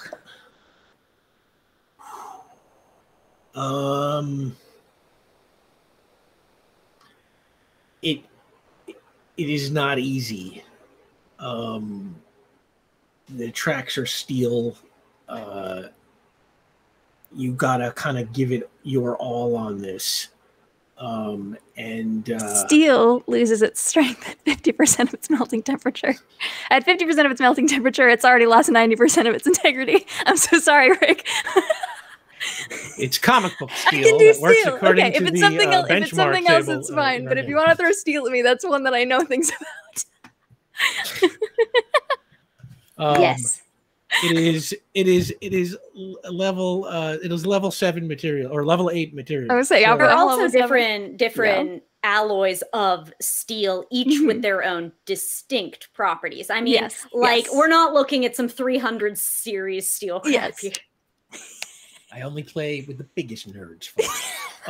So yeah, that is you know, you got a moderate success, so it's Okay. my discretion. I'm going to say Yes. you are able to do it, but it takes a lot of concentration and a lot of effort and a little longer than you would have liked. Shoot. Okay. But in the Just don't end, wanna you are kill able to anybody with the bend. train. Yeah, you are able to bend those up. There is no way that train is going forward. Cool. Okay. We gotta go then, right? I reach out my hand to Dalen. Dalen has been leaving a voicemail on Bella's thing of just, if you ever get this baby, I just want you to know that I love you. And if he's letting you hear these messages, and just like, just because, yeah. And then as soon as you I tap her, float down and say, "Come tell her yourself." I love you. I'll see you soon. And hangs up. And extends a hand to you, like is like clearly craving like touch and comfort. Can I, as you both are like, you know, connecting to go fly, lean out the window and yell, "We'll meet you there." And Dalen, don't put your hands on him till I get there, okay? Don't lay a hand on him till I get there. Okay. I think as I fly past, there's a brief wait. Does this also apply to me? Doc, Just like the eyes as I go up past. And as there's a look, like you see Vion is just like, well, Doc, I would know. That ain't my jurisdiction, Doc. So am I with you two, or am I with flying, or am I with the train? Right. So right now I've got you like, okay, cool, overhead yeah. press. I've got someone by the hand. Cool. So if you're rolling, so if you want to like get yourself up onto that upper level or wherever it is you want to be. That's true. Okay, what's the easiest way? two? Like, is it going to be easier for these two to transport themselves, or Equally simple. I can carry up to 3 people with no additional effort. I'll just come with you so I don't make people I don't mess with anyone's teleportation. Solid. All right. So yes, it looks almost like you are flying us a little bit because you are at the top of this sandwich. Mhm. But at a certain point, I think you slip down to be beside me, Yes, and yes. we're In which case I will shake off the lava so I don't hurt anybody mid-flight.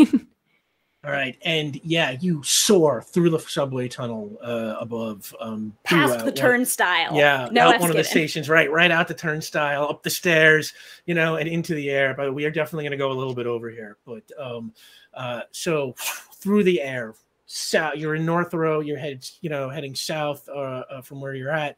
And you shoot down to Ruby Village. It takes, at the speed you're going, maybe 10 minutes, a little less, and right down onto the fire escape of Dalen's apartment. If it takes them 10 minutes, can Ulez and I also get there around the same time teleporting? If we're blocked off? I guess it depends on when you leave and what you're doing there. I imagine it would be almost immediately. Yeah, probably. We checked on the people. Everybody's okay. The train's pushed real back quick, up. honestly, authorities can unless handle anyone's that. egregiously hurt, right? Like, I guess we could heal them, but if no one's egregiously hurt, we'd probably just be call an ambulance, and then we bamf out of there. Yeah, seemed like everybody was just kind of stunned from the shock of the impact. Yeah. All right. Yeah. Let's say, Ulez, give me one teleportation roll. Okay. You're taking a passenger with you, so this is going to cost you a point of stamina. No, I can cast on myself. Don't worry about that. Oh, right. Yeah. You don't want to link arms and teleport together? We can, I guess we still but could. I'll still do it. I think we should. Yeah. All right. You know what? Except we watch I end up somewhere completely gone because I might. Totally will. We totally link arms, and Vion is not he has not practiced this, so it's just suddenly on a different rooftop. I'll come to you. This is kind of too cute. I'm not even going to make you roll for this. I'm just going to be like, because you're not under duress, you're not under pressure. There's no action happening at the moment. So it's like, I'm just going to say the two of you link arms. Vion, you cast your own teleportation, and the two of you just. Blink, I like the color blend of it too, because I imagine Vion's teleport's a little bit different than like my green sparkles. Yeah. Yeah, little Vion's... ghost wisp. Ooh, ghosty wisps and green sparkles. Be the next name of my next band, Ghost Wisps and Green Sparkles. And yeah, so yeah, it probably takes you at your teleportation levels 1 or 2 stops to get there. Okay, it's not super far. Yeah, let's say you all meet up again on the fire escape. Gina is frozen, but this might be one of my favorite Gina freezes. Easily, it is tongue out. Yeah. Oh, exactly. Gina is frozen. Yeah, the blup of it. Yeah. She was just being very calm. Let's see here. Hopefully she can still hear us. Yeah. Gina, if you can still hear us, I love you. If you can't still hear us, I love you. If you know that you can hear us and you know that we love you, don't blink. All right, we're good. Well, no, but okay. Left the meeting. We'll give it a second for Gina to get back in. While Gina is gone,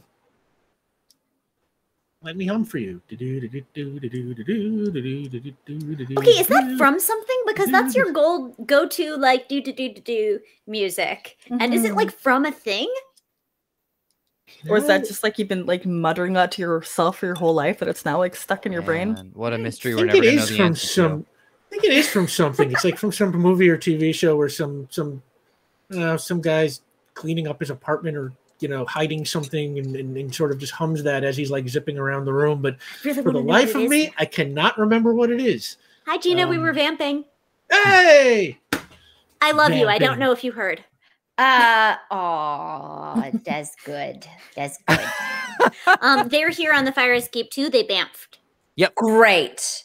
So you all meet up on the fire escape. I was so stunned, my whole computer kicked me off. Yeah, it was a very tense moment. Yeah. So before you get kicked off again, I assume you rush in. Yes, in extreme dramatics, I go and scoop up my dog, and I am shouting in our very, 500 square foot apartment. There's not many places to look, but I am still looking everywhere. Yeah, you run in. Butter immediately runs to you. You run into the living room, and on the living room, you see that streak of blood across the wall, and beneath the blood, on the floor, just out of comma range, the dead body of Hugo Hill. Just ripped apart, throat crushed, blood coming out of the mouth. Dalen drops to her knees and hugs her dog and goes, "Oh, thank God. Oh, thank God. Sorry, bud, but oh, God, thank you." And Dalen, your phone rings. It's Bella. Or it's Bella's number. Hello?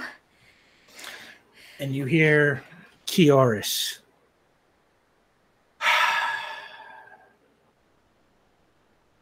I have your beloved. But I don't want her. She's worthless to me. But you still have some vampire in you.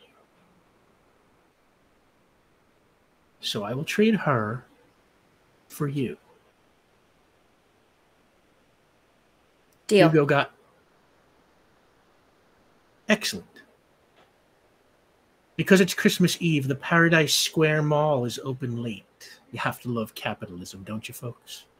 Anyway, it's very public and very busy, which assures that neither of us will try anything funny. Come, bring your whole little team with you so I don't have to worry about people lurking in the shadows. And I'll see you there in 1 hour at the food court. And he hangs up.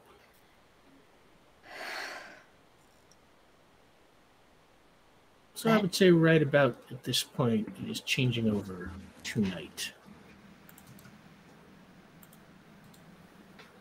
Sure hope Jake can help me with that. If Jake can, he's having some. Oh yeah, Thank you. He did already. We love you, Jake.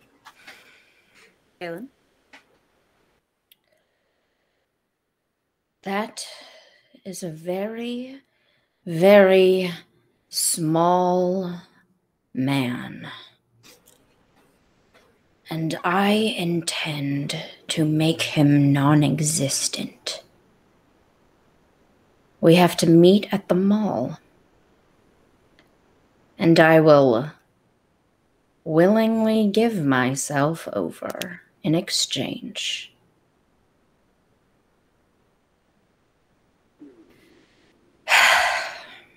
At what point in this process, then, are we striking him down?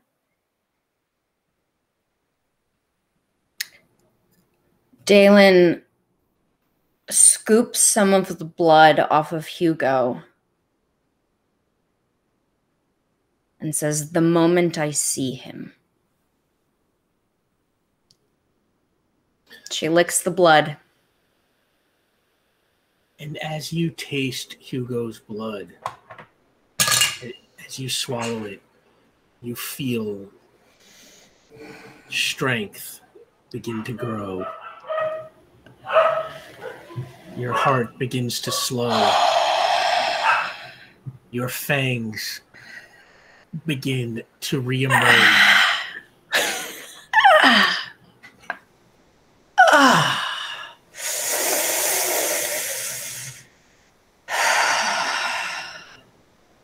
Your vampire powers come back to you. I make eye contact with Cadrax and I say, "It's my choice this time.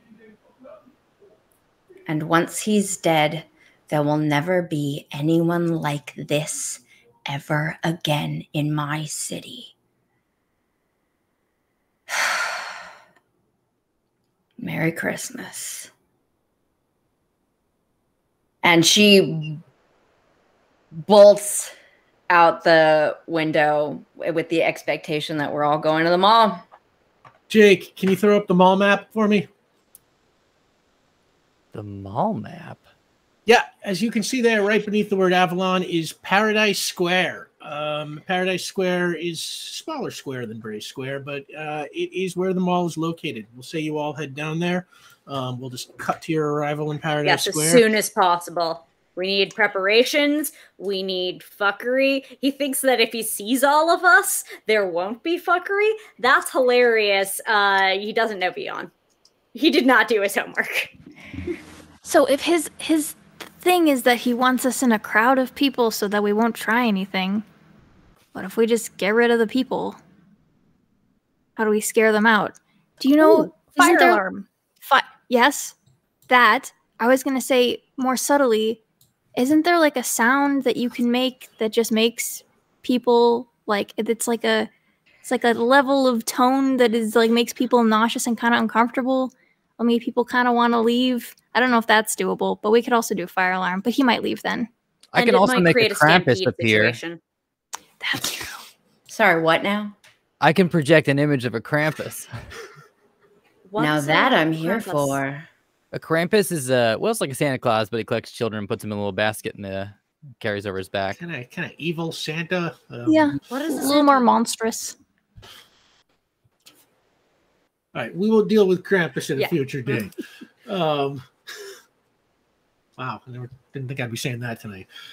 So I think we'll set up, and Cadrax will set up a deterrent sound. The idea not being that this is going to clear everyone out of the mall, because one, that would raise suspicion, and two, that would require bumping it up to such a strength as it would feel unethical. But reducing the number of people, thinning out the food court a little bit. So yeah, that can be the piece of prep that Cadrax does just to make this combat situation a little basically few enough people that there won't be a stampede risk at any point, without necessarily so few that he smells like there's something funny and there's no one in this mall. He gets to have his hostages, but not so many. Should I roll complex for that? All right. Well, you arrive in Paradise Square Mall. Let me just set the scene for you real quick. It is about 10 blocks south of Bray Square, as you can see there on the map, or you could see on the map. It is across the street from Port Ruby Central Transit Station. So it's kind of a busy area.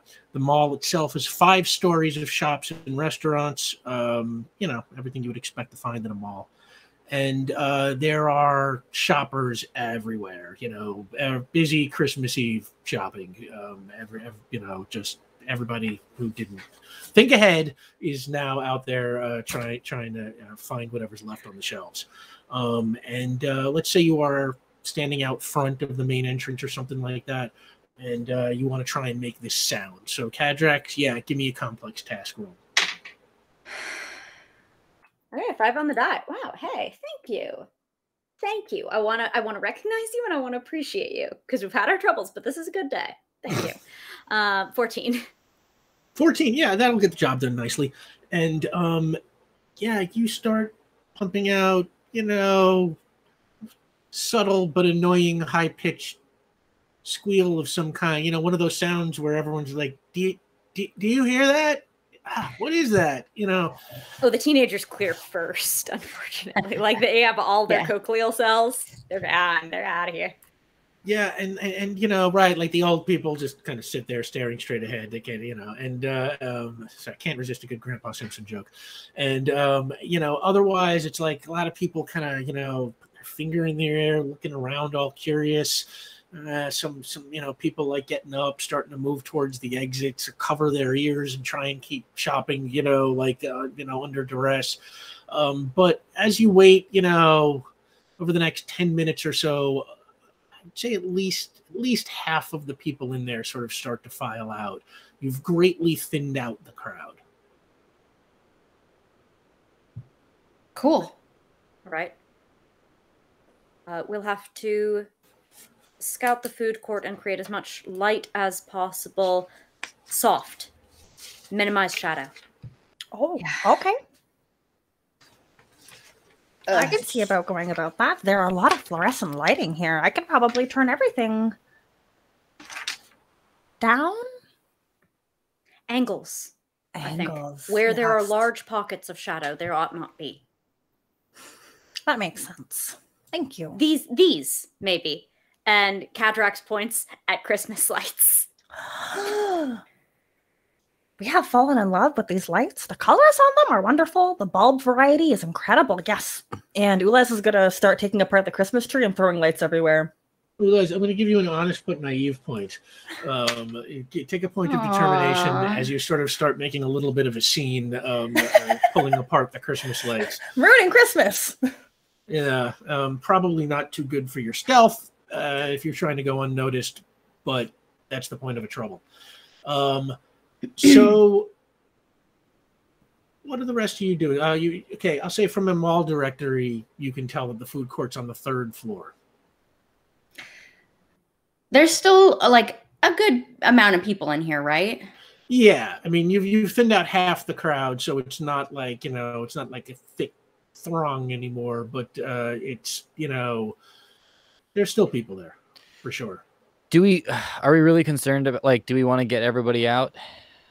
You would be too suspicious if everyone were gone. You might harm Bella. Okay. Do you need everybody gone, at a last second sort of situation?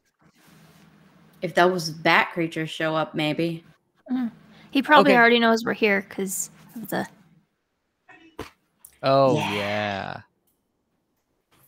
Which is fine. He knew we were coming anyways, so we just kind of have to, I think, maybe move and make decisions very quickly. Okay. Well, if we decide that we want to, escort everybody out, just let me know. I've got something up my sleeve. That's not a Krampus. Back pocket the Krampus. You look so sad. You wanted that Krampus so bad. I did, but the idea of actually having people interact with the Krampus is not great. In theory, so wonderful. In practice, not so much. So let's head to the food court. Food court's on the 3rd floor. There are elevators, stairs, escalators, just glass elevator. Should we All split? right. Half of us go That's one not a way bad and half idea. go another, just to Yeah, cover. spread us out a little bit. He did say to make sure you're all here, but we are, so. Yeah, and again, Dalen, if you are gonna put your hands on him, just give me a look right before you do, okay? Can I ask why? Or is it just like a fun surprise? It'll be a fun surprise. I usually do it that way, so if nothing comes out of it, I don't look like a fool for building everybody's hopes up. Cool. She's way more down for any plan now. Because she's got a bit of a safety blanket happening. So, who's going in the glass elevator? I'm going in the glass elevator for the pure joy of hopefully getting a glimpse of Bella on the way up so I can see her as quick as possible with a beating heart. And how are the rest of you doing? I'm gonna teleport into the area. Yeah, I'll just teleport. I accompany Dalen. The stairs I am familiar with, but nonetheless disquiet me. I prefer the lift where available. Upstairs. Yeah. Liz? Benny, would you like to take the escalator with me? I think we should do that. Yes. Cover Let's do all it. of our bases. Plus, I can put some more lights. All of these LED lights just have these little packs you just switch on. Nice. I bet the food court's a place that'd be decorated. There's probably going to be a lot down there, wrapped around pillars and stuff. Tis the I've season. taken so many decorations already. I'm so proud of you as we're walking towards the escalator.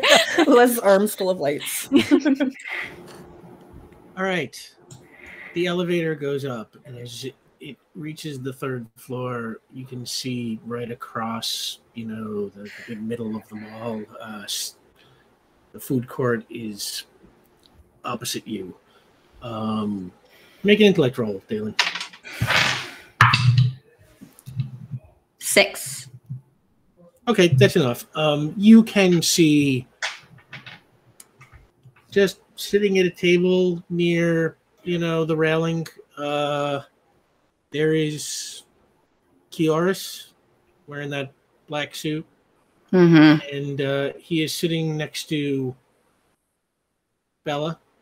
Yeah. Who is just sitting there very calmly, not saying anything, doing anything. And Kioris is just sipping a soda through a straw, just very calm looking. I take delight in knowing that it tastes just a little bit gross to him. Just a little bit. And then, ding, the elevator opens. You will destroy your foe and recover your Bella Mirada. Thanks. All right. And walk slowly. You head over, and Kiara sees you coming. He kind of waves all friendly like, join us. I do. Where are the rest of your friends? They're here. Can't you sense them? And they're not vampires. I'm going to need to see everybody before we do this. No traps, no tricks. No, we just have different preferred methods of transportation. Vion, you said you were teleporting? That's correct. Yeah, I popped into like one of the back corners. Okay. I'm going to say that you can hear this. Okay. What do you do?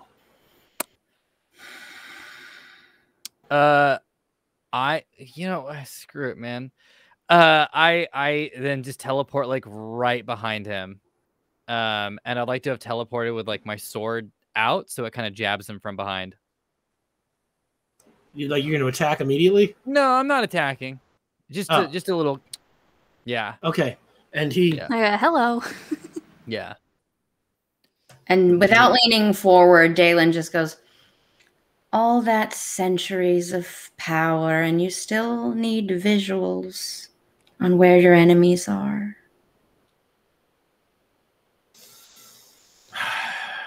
There are lots of ways to wield power. And there are lots of ways to take it away. I suppose this is going to be interesting. And he spies Ulez and Benny coming up the escalator. You can't miss us. We're covered in Christmas lights. Covered in Christmas lights. Yeah, just blinking. He's just, well, that's a look. And the two of you start walking towards, and he's like, well, now that the gang is all here, let's begin. And he raises his hand and snaps his fingers, and all of the people on the food court suddenly turn towards you, and fangs, claws. You realize every person in here is a vampire.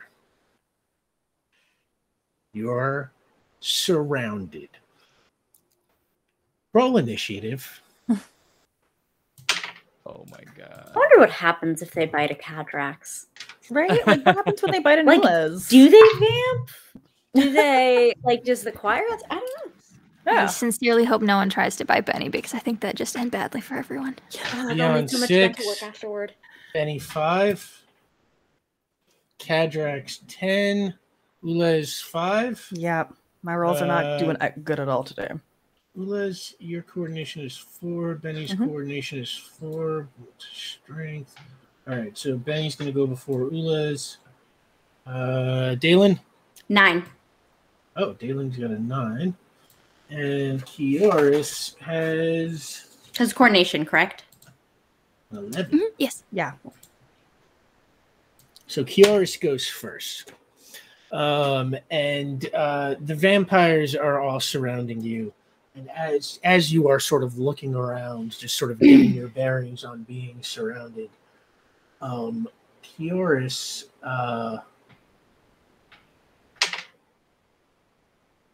grabs Dalen. And he just grabs you at your throat and squeezes real hard. And you start coughing and choking a little bit. Dalen, you can make a coordination roll if you want to try and slip out of this, or strength roll if you want to try and take it. Your strength is level, in vampire form, your strength is level 6. 6. And your coordination is level 4. Yeah. So I'm adding both 6 and 4 to the roll? No, you can pick one or the other. Yeah, Okay, then I'm picking strength. Yeah, I'm going with strength. If his attention is on me, it's not on Bella, and it's not on my teammates. All right, roll a d6 and add 6 to it. Okay. 9. Ooh. Is that good? Ooh. Well, for you it is kind of. Okay, great. He gets a moderate success. So I'm going to say you kind of, you can feel the pressure on your throat. You're coughing, you're choking a little. But he is kind of surprised to see you not just instantly kind of crumbling into with his, what should be far superior strength. And he sort of is, you took your powers back. I finally give a big toothy grin. And he sees the fangs, and that brings up Cadrax. Yep. I am seeing his tension diverted, grabbing Bella, and I'm going to fly Bella up to, in a mall, they have the skylights and the catwalk beams Yeah. at the top. I'm going to just park your girl right there. Because vampires aren't getting that up there. No, I want to no put way. her somewhere where you have to fly to get to. All right, make a strength roll. Okay. Oh, you don't need to do that anymore. You can just make people fly now. Right? I keep forgetting you added that extra. Sorry. I think everyone was like, "What?" Yeah, we're no, good. Okay. I mean, Sorry, my head flashed back to season 2. Are they I was like, going "Oh to no, punch what's them all? happening? Something scary is happening." Right, Patrick yeah. has to roll. Yeah, no, you can just do that now. So yeah, you just grab Bella and zip her up into the catwalk, and she is now safe. And you can, as you bring her up there, you can see that she's a little woozy. It's like looks like maybe Hugo. It looks like maybe Kioris did something to sedate her or something, which is maybe why she didn't warn you about anything. She is a little kind of, like looks a little drunk maybe. Okay, so because I'm talking like a catwalk, and flying is just like a little bit of a movement action, I'd like to spend the sort of bulk of my turn like getting her maybe just strapped a little more securely on that catwalk. I want her not to fall from there if she's sedated. Yeah. Okay. So you're that's like what I spend taking the rest off of my her turn belt and like like wrapping it Just, around like, her arm getting so her- she's like stuck to. Yeah. Yeah. Absolutely, I love it. And then a vampire is going to attack Benny Beckett. Let's do One it. of those vamps that is just in the crowd just lunges at you with its fangs. Where's Could my you generic vamp? prowess or For you, this is coordination if you want to dodge. Prowess if you want to try and Oh yeah, I'm taking fighting stance here. Can I add kickboxing to that? Yeah, this is fighting. That is a 13. And that vamp just flies right past you as you just easily just pass it. Mm-hmm. Yeah, and it doesn't even lay a finger on you, much less a fang. And that will bring up Dalen.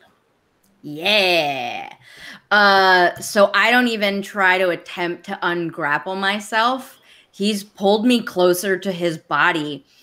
And so I call out to VN, and I grab one of the stakes out of the crossbow. I just kind of quick as possible. Yeah, swoop. movement's free. Yeah, just whoop. And while he's at the throat, with one hand, I grab his collar to pull him and me closer to him. And calls out, "The signal!" And then attempts to stake in the heart. All right, make a prowess roll. Okay. Prowess. Ooh, okay. Can I add in anything to this? Well, you have 3 determination to spend. Can I add a determination? Because I hate vampires. Absolutely. That seems perfect for the occasion. Factual. So that can give you +2 to your roll. Great. +2. And do I get to add the +1 for my weapons? Special on the damage side. That's on the damage side? Yeah, that's on the he damage adds side. to attack. Okay. Sorry, yeah. Skill Ooh, adds. okay. 12. Okay. You hit Kioris not quite in the heart. Not that it matters. It's like there's not those kind of vampires. But yeah, but you managed to deal him. You said you got 12, and he got 10. So that is a moderate success. Okay, and then you get 1 extra point for your weapon specialty. Mm-hmm. What is your weapon specialty? Your weapons are. It says weapons +1. Weapons +1. Yeah. Okay, it's just +1. Okay. If it helps, the crossbow is slashing a 4, and I'm just using just the stake part. So.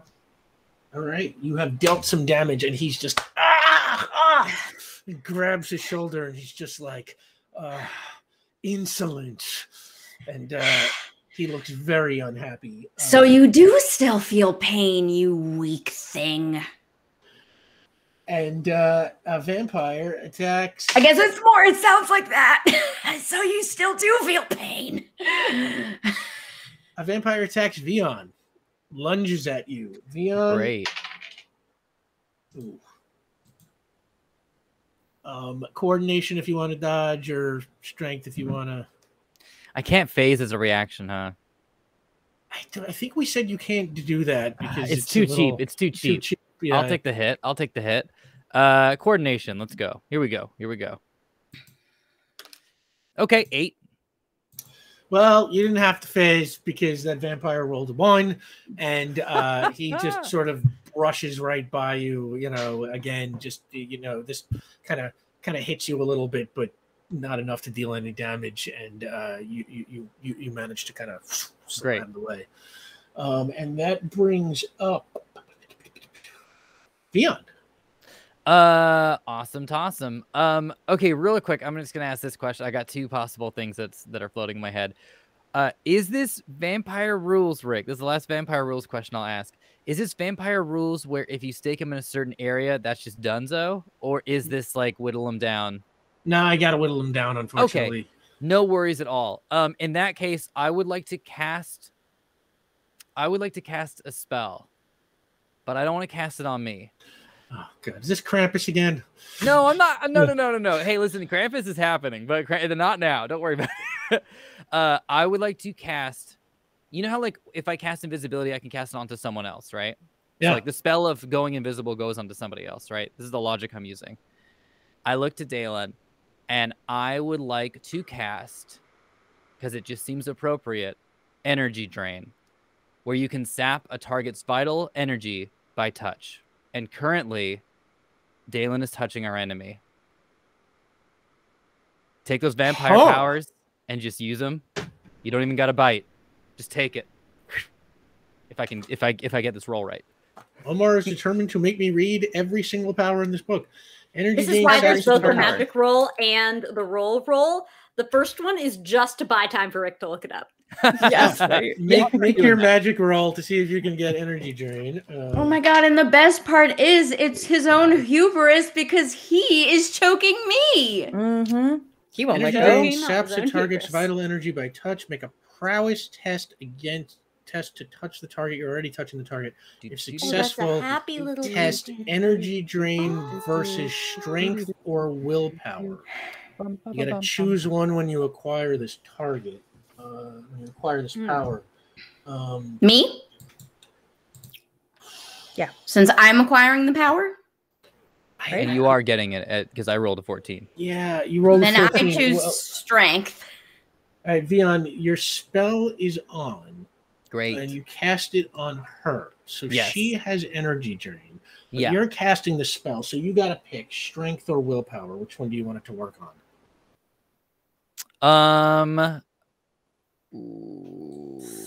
And I don't know his stats, so I can't really make And I'm not going to tell you because that would defeat all the fun of it. Yeah, 100%. Listen, here's the thing. Okay, let's do this within the narrative, right? I just watched him reach out and try to choke Dalen, and it seemed to do very little. So I'm gonna go with strength. Okay, it works on strength. Dalen. Yeah. You have energy drain level 5. So roll a d6, add 5 to it, and you still have 2 points of determination if you want to use those. Yes, I do. Still the same one. You're not supposed to be able to use the same quality twice in the same scene, but that's fine. I can go with you can go with right makes right or yeah, something. right. I mean, all of your qualities almost apply. Right makes right, and you don't mess with someone's girlfriend. Yeah, that's true. I'm writing that with. All right, so that'll give you a bonus to so roll d6 and then add 7 to it. Yes. Wait, so part 1 is train, part 2 is drain. Yes. Okay, just making sure. I rolled a 13. Oh. You rolled a 13. Now, his strength is very high, but Yeah. that is still a moderate success. So, the target loses stamina equal to the outcome, while you regain stamina equal to the outcome if you've lost any, with a maximum outcome equal to your power level. So, he loses another 2. I'd like to think that while it's happening, I can feel his grip loosening on my throat, and I grab his hands and I keep them pressed against me as I keep just getting closer to him. Absolutely. Love that. Oh, my God. And that brings up Benny. Okay, so I'm watching Dalen purposely put herself closer to him So I'm gonna help. I'm gonna. Oh, ouch! Flame on arms. Sorry, I just hit my hand. I got really excited. Sorry. And I would like to start turning magma, but that won't happen till the end of my turn. And I want to just get up behind him, and I'm gonna start pressing in to his back with my hands, with my free. With my hands, with my fists. Like if I can get a grip on him, that'd be great. But I would like to burn him, like make him very uncomfortable here, but also assist in what Dalen's trying to do. So I'm gonna press up behind him. Perfect. Movement is free. You can do that. You start changing into magma. All this stuff is happening very fast. So it's like Kadrax grab Bella, zip to the ceiling. You know, Dalen hit him with the thing. Vion cast his spell. Benny runs up behind him, and a vampire attacks. If you're allowing me to touch him, he's gonna immediately take 7 points of damage. Well, you said you're moving into place. You're just turning. I'm pressing up against him. Oh, you are pressed up against him. You're already on fire? I'm on fire because I can do that immediately. Okay. Okay, you're already That's like the step I have to turn on fire before I can turn into magma. Of course, as we know, this is the way of things. You have to be fire before you're magma. I mean, honestly. Okay, he takes another 7 points of damage, and as soon as you press up against him, he just shrieks this scream. He tries to kind of get up, but he kind of falls back down, releasing his grip on Dalen. And Vampire attacks at Benny again. All right. This blue die just hates you, Caitlin. I know. It's been the case since like the beginning of the campaign. I'm always the first one to get hit. Okay, let's see. Like maybe it chooses people in alphabetical order. Benny, yeah, maybe. B, I don't know. Okay, so Vampire dives at you with its fangs. Can I roll the same thing as last time? Prowess with the... Yeah, sure. Okay. That's a max roll. That's 16. Yeah, easily. You just this is like one of those you just take it throw them into a wall. You know. And if I'm touching them at any point in this, they take 7 points of damage, which I don't want to do because these are people. But if they're touching me, you prowess. I guess it is just arms. With prowess, you can defend. I mean, it's like. Can I use my trip him? Can I use my Can I trip him? Because I'm only arms on fire. Can I Sure. Can I defend by right? Just knocking them out of the way, just trip them, take out the knees or something? Because I don't want to start any of these people on fire because they're about to be human, hopefully soon. I'm actually going to take some stamina from that vampire because you outrolled him so badly. Sorry, guy. And that brings up Ulez Galley.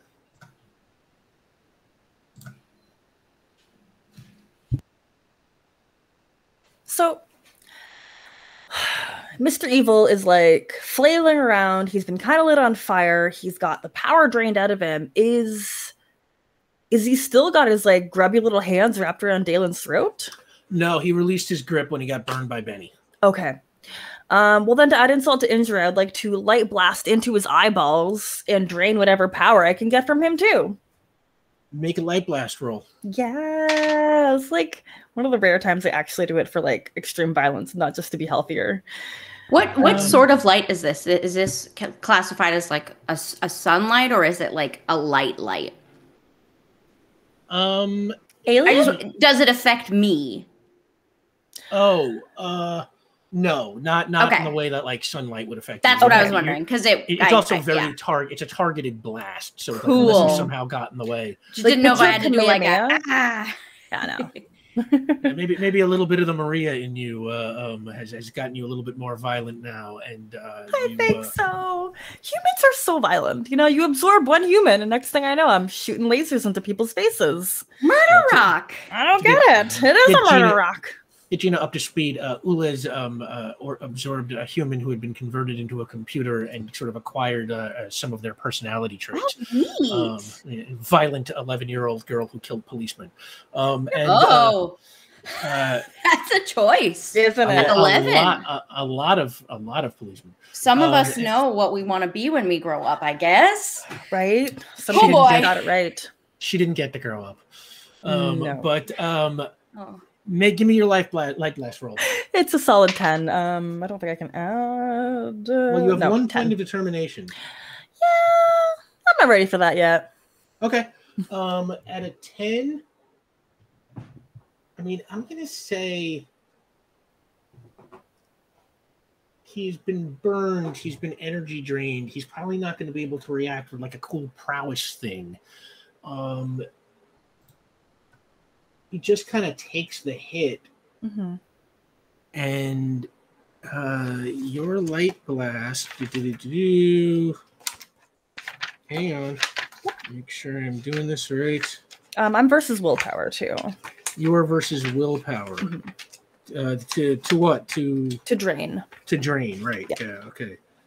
I've never actually done damage with this light blast in the 3 seasons I've used Westlake, so I know it does. It was set up to do damage. It is a blast attack. But well, every time you drain from somebody, you are damaging them. Essentially, you are taking the life from them. Okay. So in this case, yeah, on this end, it felt like it, is what he's saying. Okay, in this case, I mean, you are at full right now. I was, but But you still drain a couple of points from him, and as that light hits his eyes, I am also going to say you create the quality of dazzled. Yeah, since you called your shot in his eyes, and he is now he's not totally blinded, but he's big light spots in his vision, kind of thing, It's like when you smush your eyeballs for some reason and you let them off and you've got the little dots. Yes, exactly. Stare into a light and then look away. And recreationally. So it's like that quality exists on him. There are no free activates, but if anybody wants to spend determination, you can now activate Dazzle on him. He is looking ragged, just not really particularly happy. And as he's trying to kind of get his balance, a vampire attacks. Cadrax, have you landed yet? No. Okay. I spent my whole turn up there. Right. But if they want to, no, I'm really high up. Yeah, sorry. Okay, a vampire attacks Vion. Okay.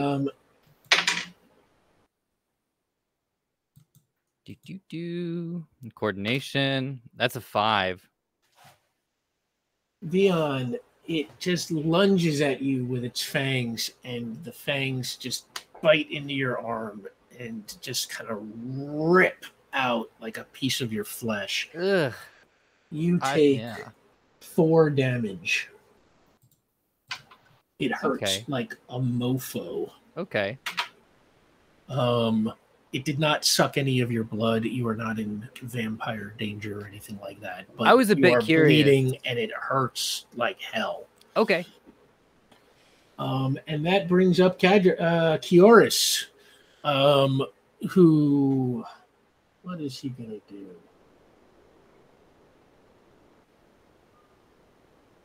Yeah, what's she gonna do?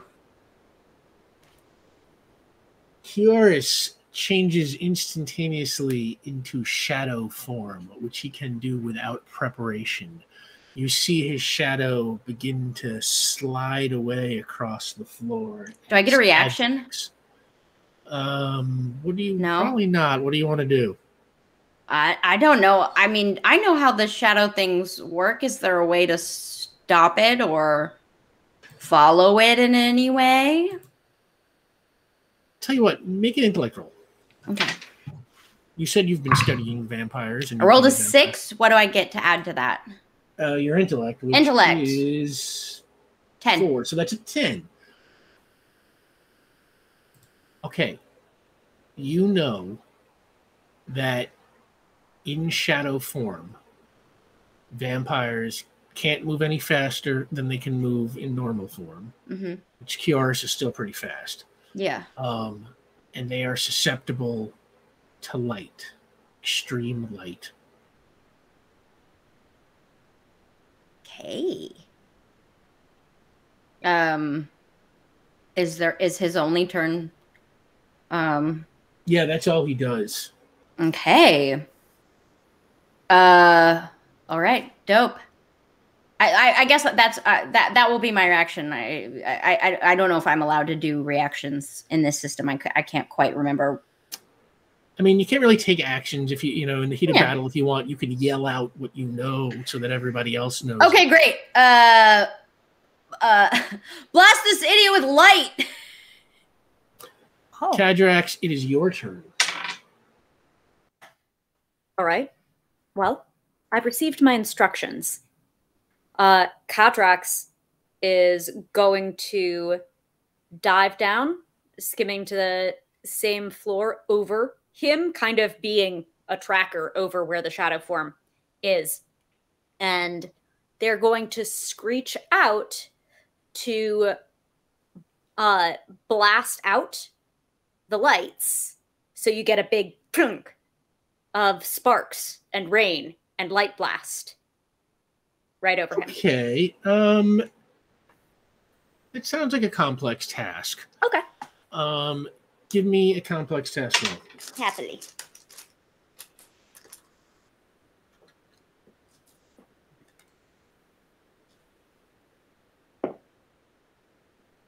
Buddy, thank you. 14. 14. It's gonna get murdered again sometime soon. Just wait. Okay. That'll get it done. You release the voice, and the lights above where his shadow is moving burst, and like this rain of sparks comes down, and the shadow just kind of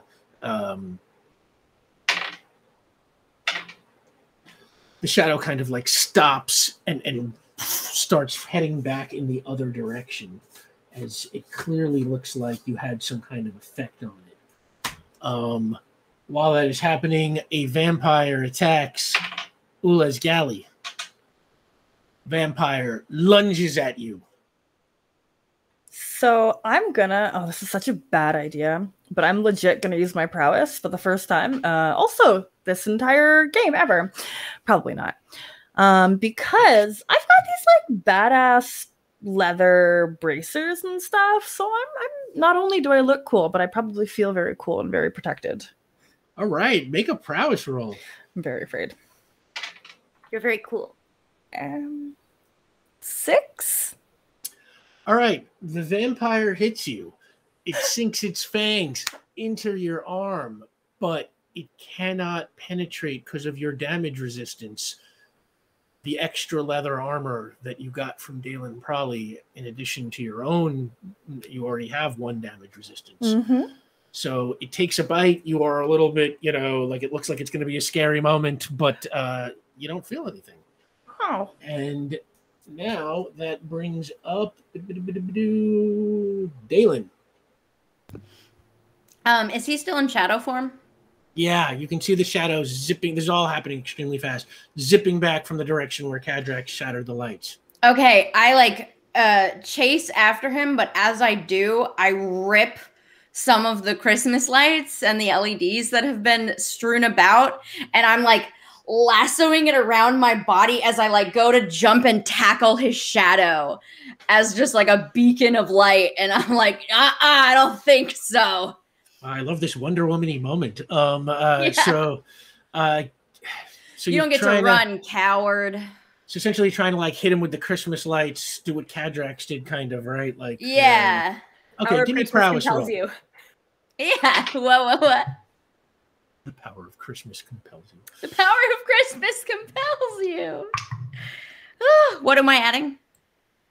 You are adding prowess, which is a 4. Prowess. Okay. Power play, all about lesbian magic and the power of Christmas. 6. 6. Yeah, I didn't roll very high, and my prowess is tiny. You kind of miss. You still have 1 determination.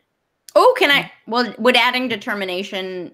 You can re-roll, or you can add +2 to that roll. Is there another thing? I think there's another. I mean, you can do a bunch of stuff, but that's what'll help you here. The main ones for the roll, yeah. How far have I missed the goal? Am I allowed to know that? Can't tell you. Okay, I didn't know if this was you're off by 6, so no point. Yeah, I'll re-roll. Let's see. I don't imagine only 2 points. Okay, come on. Hey, that's better. 8. 8. Yeah, you smash the lights down, and they kind of pop the way like Kadrax popped the lights, and the shadow again sort of just it stops and kind of shakes and kind of shoots off into another direction. Again, you have clearly had some kind of effect on it. And a vampire attacks Vion. Let's do it, baby. I'm not scared. Nice. Lunges okay. at you with fangs. So I can either roll coordination or prowess, right? Yep. Man, I'm bleeding. I need a few hero moments here. Let's do prowess. 6. With 6, I'll say it's like you kind of throw a punch at it, and it's like it kind of stops coming at you, but you also like hurt your hand, and it's like one of these like kind of like you're both kind of in a little bit of pain. You don't take any significant damage, and neither does it. And that brings up Vion. Great. Oof. Moment we've all been waiting for, folks. I think in a way. Am I wrong? Am I wrong, Rick? I'm waiting to find out I would what like you're to doing. cast. I would like to cast. I see this little skittering shadow going off in the distance. I would like to cast images, if that's all right. Give me your magic roll. This is 8 plus roll. That's gonna be 12. Yeah, that'll turn on images level 5. Okay, great. I would like to cast, and it's images, so it could be anything I want, anything that comes to my mind. And right now, I think I wonder what it could be. The thing we need most of all is a glowing, shining symbol of the holiday spirit. A bright, shiny Krampus. And I would like to summon this Krampus right onto the shadow. Okay. You summon a bright, shiny Krampus. Make your image roll. Great. Sorry. This is 5 plus roll. That is going to be a 9. A 9. Okay. You summon a bright, shiny Krampus, which I will say shines at the level of your 9. It again, sort of shakes up the shadow and sends it like zipping off into another direction. Which brings up a vampire who attacks Dalen. A vampire lunges at you from behind. Yeah. You can try and dodge by rolling coordination, or you can try and fight by rolling prowess. They're the same. I will dodge. My focus is barely on them.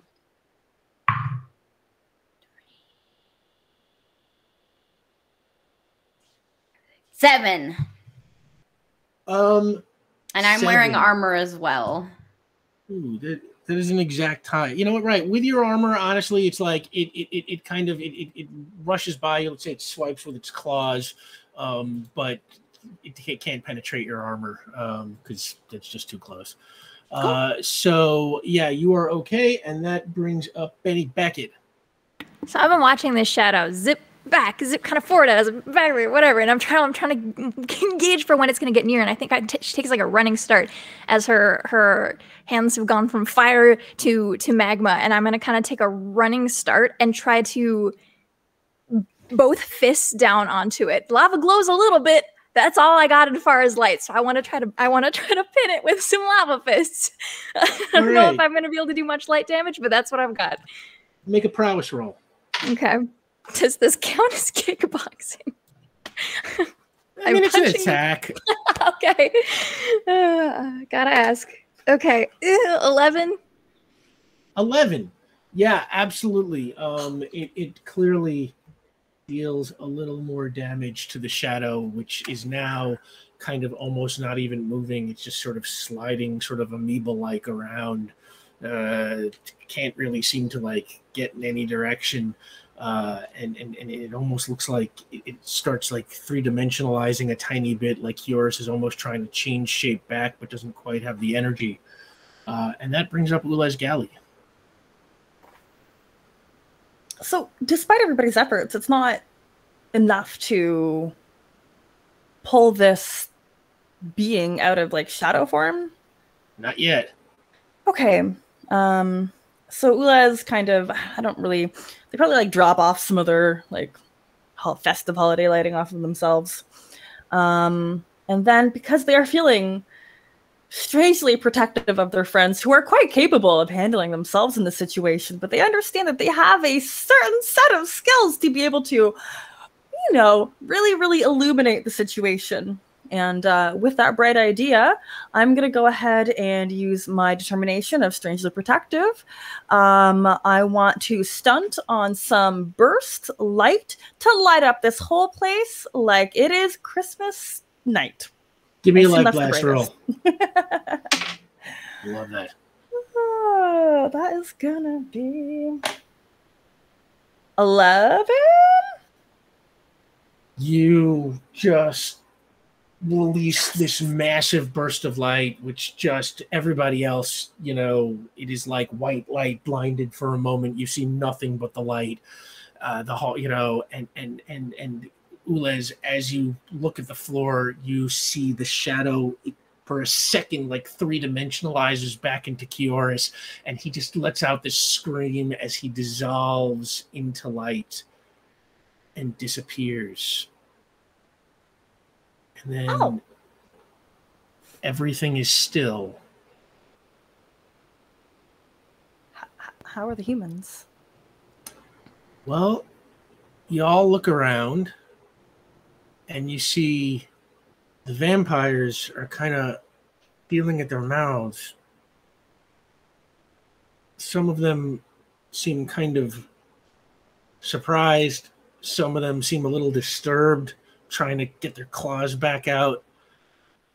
But they seem to have reverted to natural humans. And Dalen, you too feel your fangs.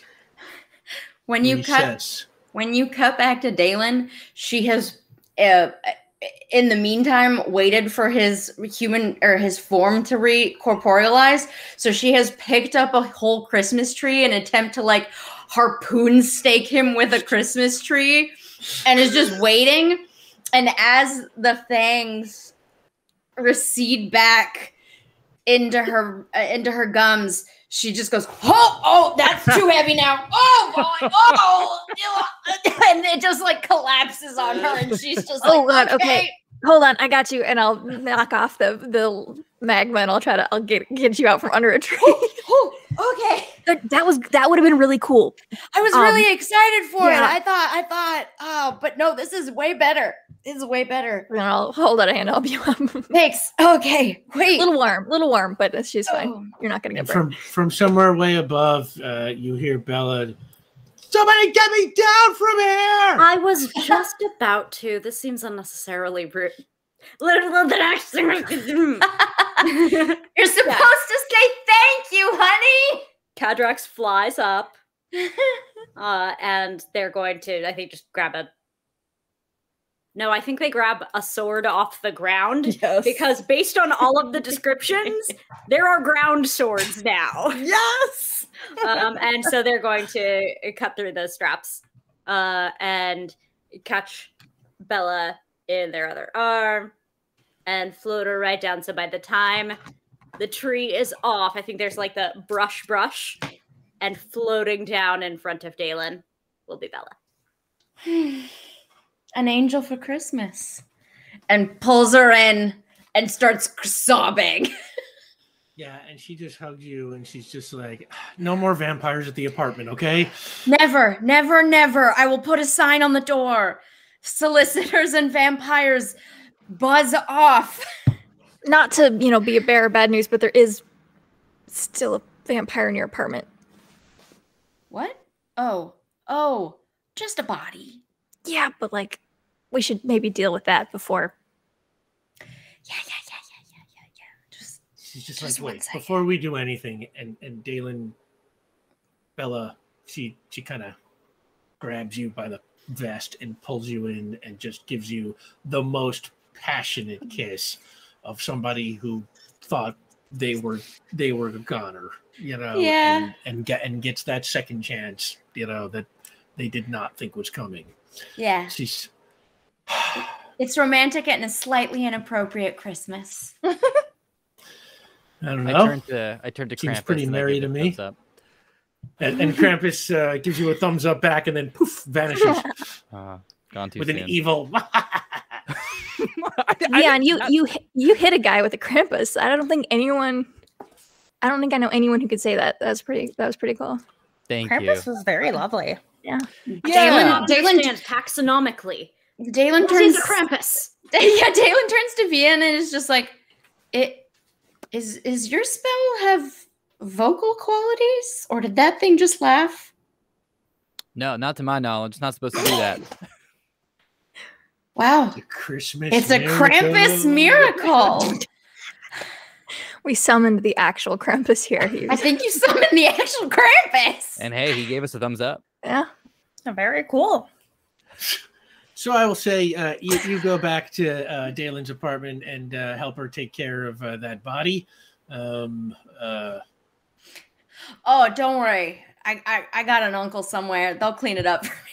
Say, Bella has organized crime contacts. That's fair. Yeah, we don't have to clean up a body, but No, they should be aware that there is one there. It's the holidays. They've done so much. I insist that you do not clean up the blood. I owe you so much. And I call my bodega hookup and get us a dinner.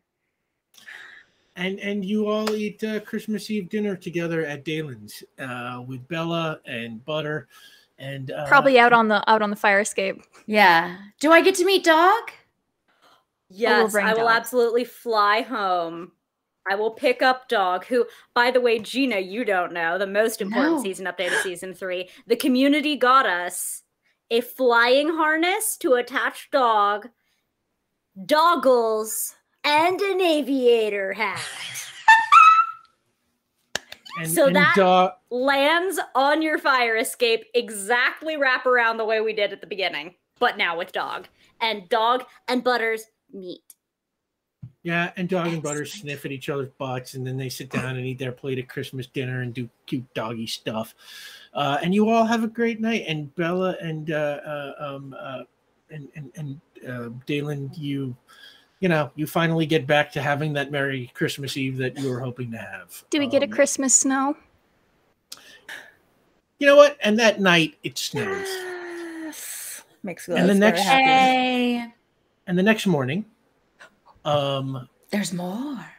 Benny, obviously you don't have to work on Christmas, but you still couldn't go back to Bellwood. Like I said, you got an open invitation from Adam and Cal, and maybe that's what you're doing today. But the day starts when your phone rings. It's your mom's. Okay. And as you pick up, you hear them both go at once, "Merry Christmas, Betty!" Merry Christmas, moms. They're like, we're so sorry that you couldn't be here, but we arranged for something special. There's a delivery that should be there right now. And then you hear ding dong at your bell. Okay. And I go over and I open the door. And there's some guy. He's like, yeah, sign here. He's got a clipboard. And I sign. And he hands you a small wrap box with a bow. Well, thanks, you guys, for the gift. I'll open it now. I kind of kick the door shut, and I'll go up to the counter, and I'll pull it open. Yeah, and you open it up, and inside there's a bracelet. It's like a little loop of interconnected silver stars, and one of them has this largish, orange stone set in it, kind of the color of fire. And you hear Lola say, "I started making jewelry, and this is one of my first pieces. I made it special for you." Oh, it's so perfect. "We love you, honey." And We love you. Starts with "Merry Christmas." Merry And Christmas.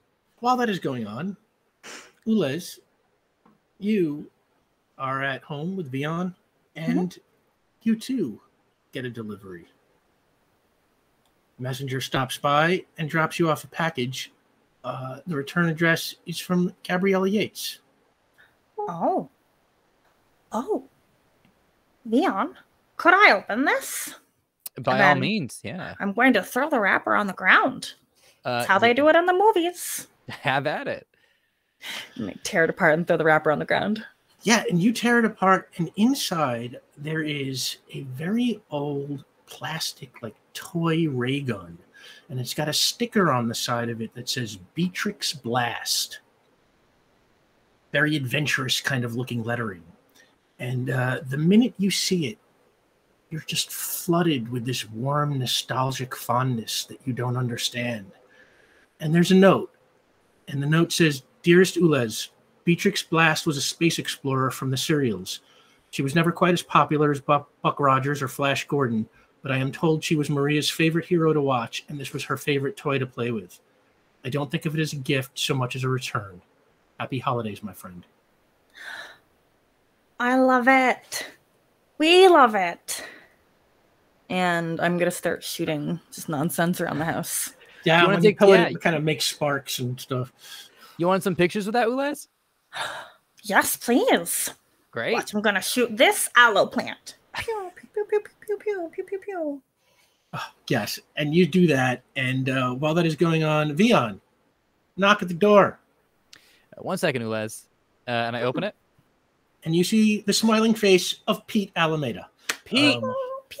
Played Christmas by Lin-Manuel miracle Miranda. himself. Come in. It's like, I can't really stop by. Happy holidays, my friend. Happy holidays, Ulez. Thank you. Pew, Just pew. on my way to see my family in Murr Island, but I figured I would drop off your present on the way. What? And he reaches into his bag, and he pulls out a manila envelope, which has something heavy in it. Oh, Feels like a book. okay. This is not really from me. It's actually from another librarian. Liz, she sent this over from her branch. I open it. And inside, there is an old beat-up volume that says, Sheriffs of the California Frontier. And Pete says, it's got a whole chapter about that Virgil Wheeler guy you asked about. Enjoy. I hope you learned something important. Thanks, Pete. Merry Christmas, Vion. Happy holidays. Happy holidays. And he turns and he heads away. And Kadrax, you are at home with Abigail, watching Hanukkah movies. And That one Adam Sandler movie. yes, you're watching the one Adam Sandler Hanukkah movie. And you get a text. It is from Lila Pendry. She says, got your message and I've been working on it. Are you sure this is what you want?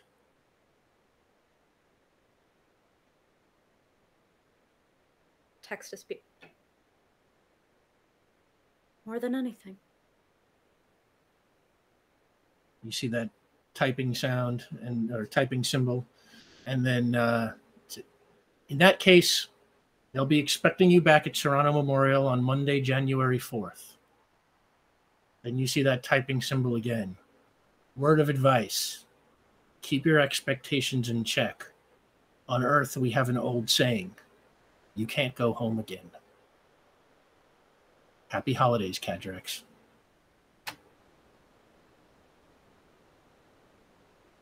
And on that, thank you so much, everybody. This was a joy.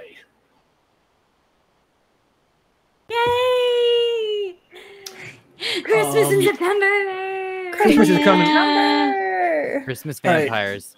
Christmas Vampires. vampires. So it's like Vampires. this is like a movie that people argue, but no, it's a vampire hunting movie. No, this is a Christmas movie. Are you kidding me? Movie, actually, if you think about Yeah. This is the Die Hard of RPG Yeah. episodes. Yeah, Christmas Carol. Vampire Adventure seemed natural to me. Of course. We went way the hell over. I am so sorry about that. That's okay. Gina, you are a delight, and I wish we could have you every day, every year. I love being here. And as a side note, Dalen definitely ordered and sent you all curry and crumb donuts and for Christmas Day with a big thank you note and like a cheeky smiley face. It's just signed with a cheeky smiley face with two little fangs Oh my gosh. attached. Mm-hmm. Mm-hmm. How did And- you know I love the spicy one? Because you're smart. All right, so some closing announcements before we get out of here. The official season premiere of Power Play Season 4 is October 10th, I believe. Wait, what is that Sunday? The 10th, Yes, the 11th? Look It at is my the calendar 10th. again. Thank you. Yeah. Yeah. Sunday, October 10th will be the official season 4 premiere. But I love watching these players inhabit these characters just so much, and I wanted to see what it would be like to let them loose in Port Ruby with no mysteries to solve and no bad guys to fight, nothing like that at all. So on October 3rd, a week before the season premiere, something kind of like maybe even episode 0, we're going to do another one-shot called Power Play The Day Off. And then we're just going to completely let these 4 off the hook. I'm coming into it, no plan, no plot, no nothing, just whatever they want to do, kind of shopping trip episode. So October 3rd, The Day Off, October 10th, season 4 premiere. We hope you will all join us for both of those. Real quick, go around the table, tell the good people where they could find you, starting with Omar Najam. Hey everyone, I'm Omar Najam. You can find me on Twitter at Omar Najam. Some really cool stuff that's coming up. Tomorrow, we're technically kicking off 13 Days, 13 Shorts. If you don't know what that is, go to 13days13shorts.com. It's like a countdown to Halloween festival that we do every year, and we need themes because we're going to pick them on October 1st and see what we're making. So go ahead and check that out. And also, I am so excited to announce this. I thought it was going to be just one last chapter. Turned out to be 3. Hey! So this Tuesday, the book will be done. Beyond Vigor's book will be done. It would be tomorrow, but I gave myself a little bit of a gift. I'm giving myself a day to write the thank you page because I'm going to need all day to do that. So it is done. It's finished. I really like the ending. I'm very happy with what's happening in the last 3 chapters. So check it out on Tuesday. It'll be up in our Discord. Oh my God, I can't wait. Oh my God. If you have not read Fion's book, it is just a masterpiece. Seriously, it is all up in our Discord. And then check out Librarian Liz's readings to hear it, because Liz is just breathing life into the words. I just crank them out and I'm just like, these all sound like a tired man who doesn't have enough coffee. And then Liz goes and puts like character into them. So please go check out Liz's streams, and the VODs are filled with I think Liz is like catching up and reading the whole thing. So check that out. That is the same Liz who helped Pete find Vion's book. Yes. So yeah, definitely please check that out. And Caitlin Bruder. Hi, I'm Caitlin Bruder. You can find me on Twitter at KKAMABR. Infinite Horizon is back Wednesdays, twitch.tv/Rule of Lore. Final season. This is season 3. Our seasons are very long though, so it's it'll be for a little while, but this is our last season, so we're wrapping up a bunch of storylines. It's all on YouTube. That's pretty cool. So Wednesdays, 6 p.m. Pacific, twitch.tv/Rule of Lore. Very good, very exciting. I don't think I have anything else going on. I'm moving. That's cool. I'm almost in my new house. It's taken like a month. Hashtag StopLine3. Hashtag StopLine3. Yeah, there's more info there. Check it out. B Zelda. Hello, I'm your non-binary, not entirely a busy bee at the moment. I'm in the middle of a move as well. So I put a lot of my own work on hold so I can get a lot of this done.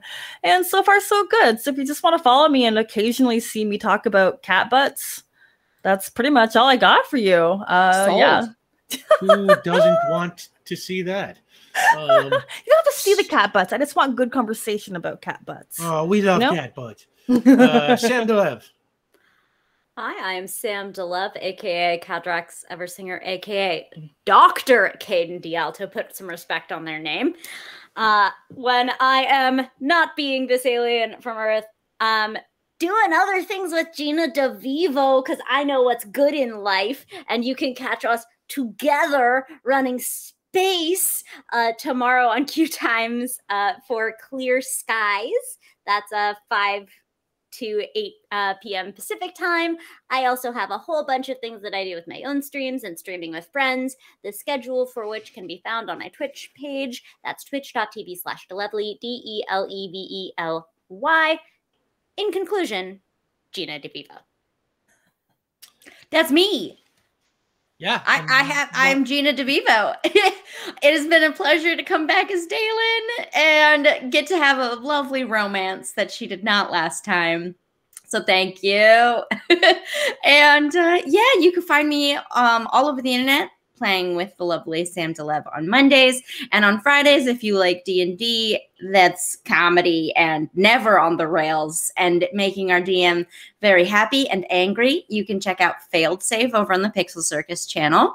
And if you enjoy the storytelling of Becca Scott, the Kalex Season 2 Sorority of the Unordinary is back on the 22nd. Ha ha! Those fools gave us another season, and we're inevitably going to, we're going to die. We're so going to die. We play Call of Cthulhu, and it is wonderful, and we are focusing on one of our characters' backstories and unraveling the mystery of what happened to a certain family member. And it's going to be really fun, and we all just love each other, and we gush, and it's lovely.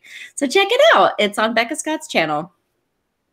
Thank you so much, Gina. Thank you so much, everybody. I'm Rick Budd. You can find me on Twitter and Instagram at rbud913, or you can follow the show at PowerPlayRPG.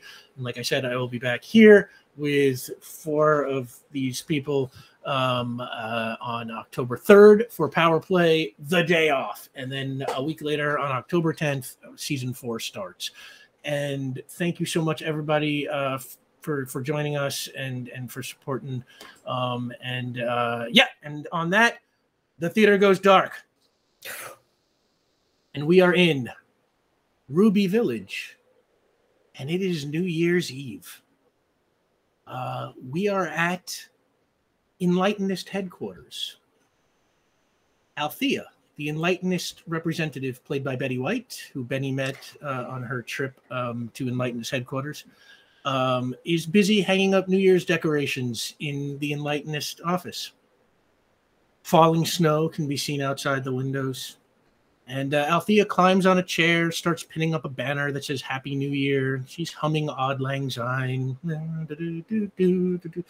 And the front door unlocks, and Althea turns to see it open just as Ozzie Deegan, played by James Cromwell, steps inside.